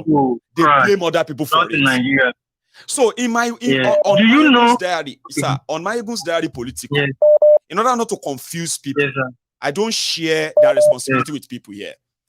whatever is wrong with Nigeria today, before APC came in, was the responsibility of PDP and Jonathan. No sharing. PDP and Jonathan. And all the blames that comes with it, the whole thing is for Jonathan. His failure brought Buhari. And you know why? They said Jonathan failed. They needed somebody better. So which means they didn't vote for excuse. Even whether you vote for them or you don't vote for them, if Nigeria is working, everybody will benefit from it. That's how it should be. Benefit from it. Exactly. Now, the situation has gotten so bad, that APC got so bad that they are not taking even their own supporters who are also suffering. APC is not bold enough to even take responsibility and say our failure is causing this suffering. They are blaming other people. Sure, you get. So when people now come to me and they say, "But I expect you to give Atifku name." I have names for Atifku, and you know why? I'm a Yoruba man, and ordinarily, if I have any kind of grouse with Nigeria, my grouse is not with Boko Haram. My anger is not with all these people, Obi or anybody. My own primary anger as a Yoruba man is directed at those who are Yorubas. Because since democracy came, now Yoruba, they rule Yoruba land. For the 24 years of democracy, Yoruba have been the governors, senators, reps, ministers, and all of that. Yorubas. And in that 24 years, Yorubas have backslided. Poverty is on the rise. Unemployment is on the rise. Crime is on the rise. And those who are responsible for that are Yorubas. Even if they want to identify as PDP or APC, I don't care. They are Yorubas. So they failed. I'm not going to ask Buhari to speak for me or fight for me. But because Buhari, as the way Nigeria is structured, even those who are controlling my region have no control in true sense of it. Nigeria is structured in a way that a Buhari who doesn't even know me and my Ijebu people and will begin to decide for us. That's how Nigeria is structured. So what am I saying is this, right? Responsibility is shared. Those who are in government are responsible for everything going on in Nigeria today. Everything. If PDP, you are right. Yes, sir. If PDP and their others are committing crimes, it is the job of APC in government to stop them because they are in government, not pass blame, right? As for Atifku, the role of Atifku during Obasanjo time, including Obasanjo's role, are part of what brought us here today. If Obasanjo had used his opportunity at the time to set Nigeria on a path, on a democratic path, you see, today, regionalism won't be a problem. Referendum won't be a straight thing to people. But Obasanjo failed, Atiku failed, which means they both brought us here. So when I want to share my blame, I start with the ones who are responsible for it now. And I remember the one who was responsible for it as well, then trying to come back to say he wants to fix it. I have said it before, sir. Peter Obi was governor of Anambra State. If there's anybody to condemn Peter Obi, whether good or bad, now only people from Anambra State. Anybody from not Anambra State, they have no right to say Peter Obi is this or that. You know why, sir? You know why? Peter Obi supervised the affair of millions of Anambrans for 8 years. They are the people who can say is bad, is good. Do you get that? Why is Tinubu is in the picture? Tinubu brought Boko Haram. We know the role they played. They bragged about it for years. Even part of the Obasanjo is included. Sure, you get. So they will share in the blame. So me being biased is me being honest. Sure, you get. Obi hasn't committed any crime against Nigeria. If there is anybody that want to say Obi ruined our life, Obi's government or policy killed my business, Obi's government and policy killed my son, those one will be those in Anambra, not even outside Anambra. The day Obi, if Obi was a minister right now in Nigeria, that means he has participated in deciding the fate of other people outside Anambra. He will share in it. Do you understand where I'm coming from? So I'm not disputing the fact that I am not matching on Tinubu and co. I have given my reasons many times, and they are justifiable reasons. I have justified reasons why I'm not blaming Atiku much, because right now, Atiku and co or PDP, I concur with you. They are not responsible for what is going on in Nigeria. Concur with you. I concur with you. This explanation. I concur with you. Then, Maigun, he said, Obasanjo now coming to say and you want to get lawyer for Atiku from here. When Tokuta panel asked them to change 1999 constitution, he didn't. If he had changed everything by now, we won't have this problem. I mean, we won't hate ourselves this much. We won't hate ourselves this much. Are you with me? Yes. A lot of people would have probably settled in their regions. Today, the development that is missing in some part of Nigeria, they'll probably have started spreading. That a lot of us who have to say, I hate you because now they rule Nigeria. I hate your tribe because your tribe are the ones controlling the money. Meanwhile, the people from the tribe are not benefiting from anything. The Fulanis that we are talking about today, they are poorer than the rest of Nigeria. The Fulanis in Nigeria, 8 years of Buhari, Fulanis are more endangered in Nigeria. So what's the benefit? Exactly. So we are hating ourselves because they continue to force us together. Baba, Sherry Bobo got on Shetan Locos, you Bobo knew. Bobo, no, I know.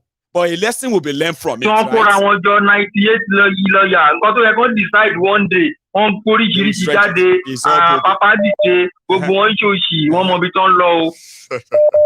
Sir, I think my brother, God will help you. So much, I like your program. Thank you, sir. Thank you. May God be with you and make Nigeria a better place for us to live. Thank for you, being better is when our own people and our own mind will be at peace. So, but if it cannot be better, everybody go their separate ways. God bless you, sir. Can you nice one? When you should be when you should be your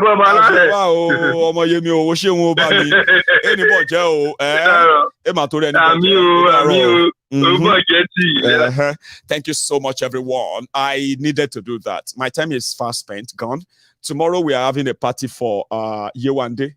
She's going to be one on the 24th. You know that, That's going to be about 4 days time, yeah?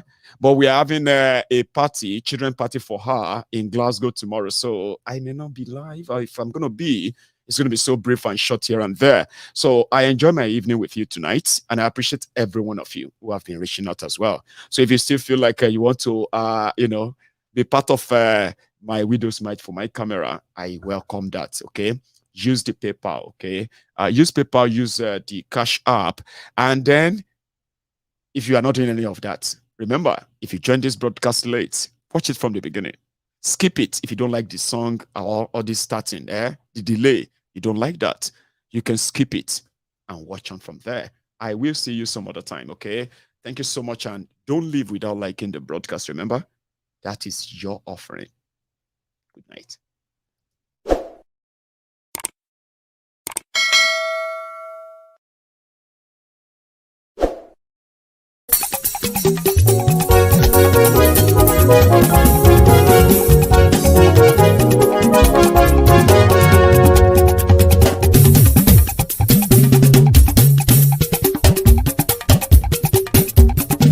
Mayegun làwa mọ̀ làmọ̀ tó dòdòdò. Mayegun Diary Nayibi #1. Mayegun làwa mọ̀ làmọ̀ tó dòdòdò. Mayegun Diary Nayibi #1. Mayegun ti dé o ọ̀rẹ́ ara ìlú. Mayegun Diary Nayibi #1.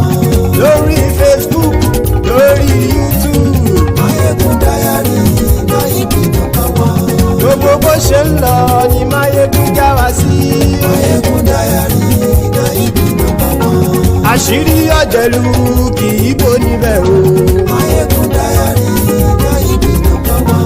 Bó bá ṣe eré àní Mayegun máa wí. Mayegun Diary Nayibi #1. Ó sì tún ṣe eré wàá gbọ́ níbẹ̀ o. Mayegun Diary Nayibi #1. Mayegun Diary politico. Mayegun Diary Nayibi #1. Godfatherism kò sí lọ́rọ̀ Mayegun. Mayegun Diary Nayibi #1. Ẹ farabalẹ̀ sẹ́ o kẹgọ́rọ̀ lẹ́nu o. Mayegun Diary Nayibi #1. Àní Mayegun làwa mọ̀ tó dòdòdò. Mayegun Diary Nayibi #1.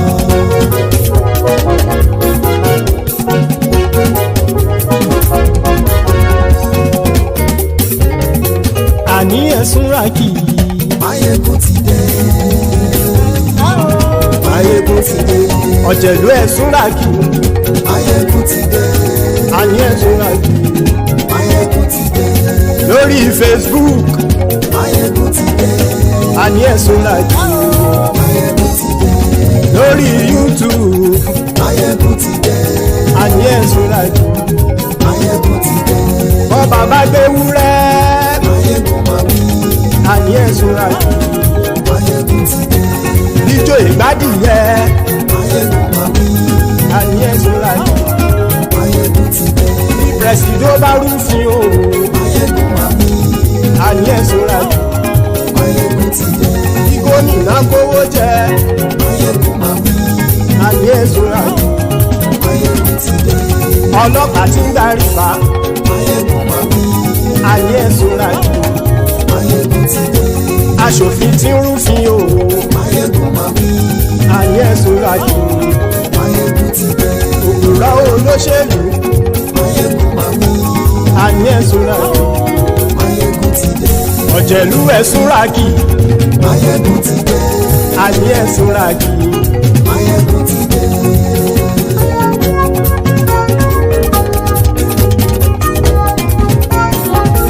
Máyégún ti dé.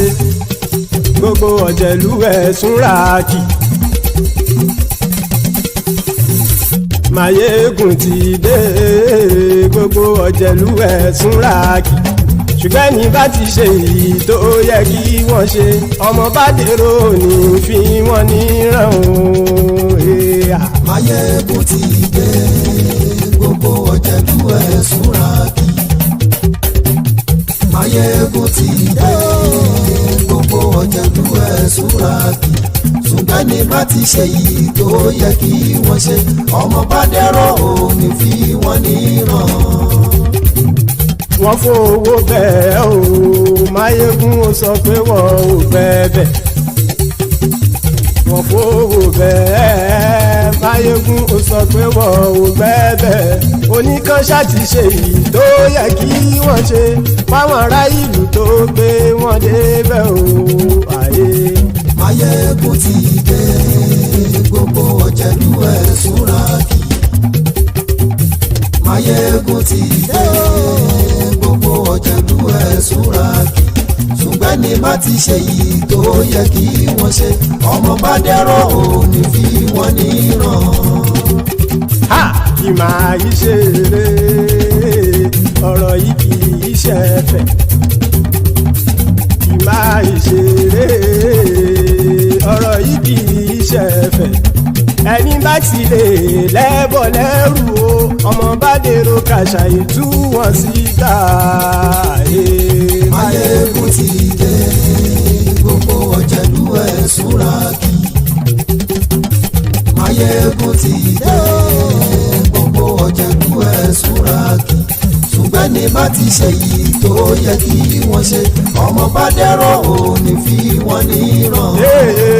Tẹnitẹni ọmọ Máyégún ọ̀rẹ́ ara ìlú mọ̀mọ́ ni mo fọlọ́run ṣọ́ ẹ̀ bá kìlẹ́bù. Lóòótọ́ olódodo ìlú ọ̀tá ìlú mọ̀mọ́ ni ìwọ ṣá máa ń ṣọ́ra kò sì mọ́ bẹ̀rù. Bọ́tà ń lè rí bóníṣègùn lé káwọn mọ̀mọ́ fi ṣera wọn ni ó ti dẹrùn tí wọn ò gbọ́dọ̀ sè mọ́bẹ̀. Èèpo ọ̀bọ lọmọ bá dérò tàjẹ́ ò gbọ́dọ̀ jẹ́, ó ti jọba lórí àbínú ẹni kò sì mọ́ bùyà. Àìsíwọ́lu ní ẹnìkẹ́ ìgbódì ẹyin lábàrá o, ó kó ẹni tó bá dán wò á kàmù. Máyégún ti dé. Gbogbo ọ̀jẹ̀lú ẹ̀súnra kì í. Máyégún ti dé. Gbogbo ọ̀jẹ̀lú ẹ̀súnra kì í o. Ẹni bá ti ṣe yìí tó yẹ kí wọ́n ṣe, ọmọ bá dèrò òní fi wọ́n níran o. Máyégún ti dé. Gbogbo ọ̀jẹ̀lú ẹ̀súnra kì í. Máyégún ti dé. Gbogbo ọ̀jẹ̀lú ẹ̀súnra kì í. Ṣùgbọ́n ní bá ti ṣe yìí tó yẹ kí wọ́n ṣe, ọmọ bá dẹ́rọ̀ ò ní fi wọ́n níran.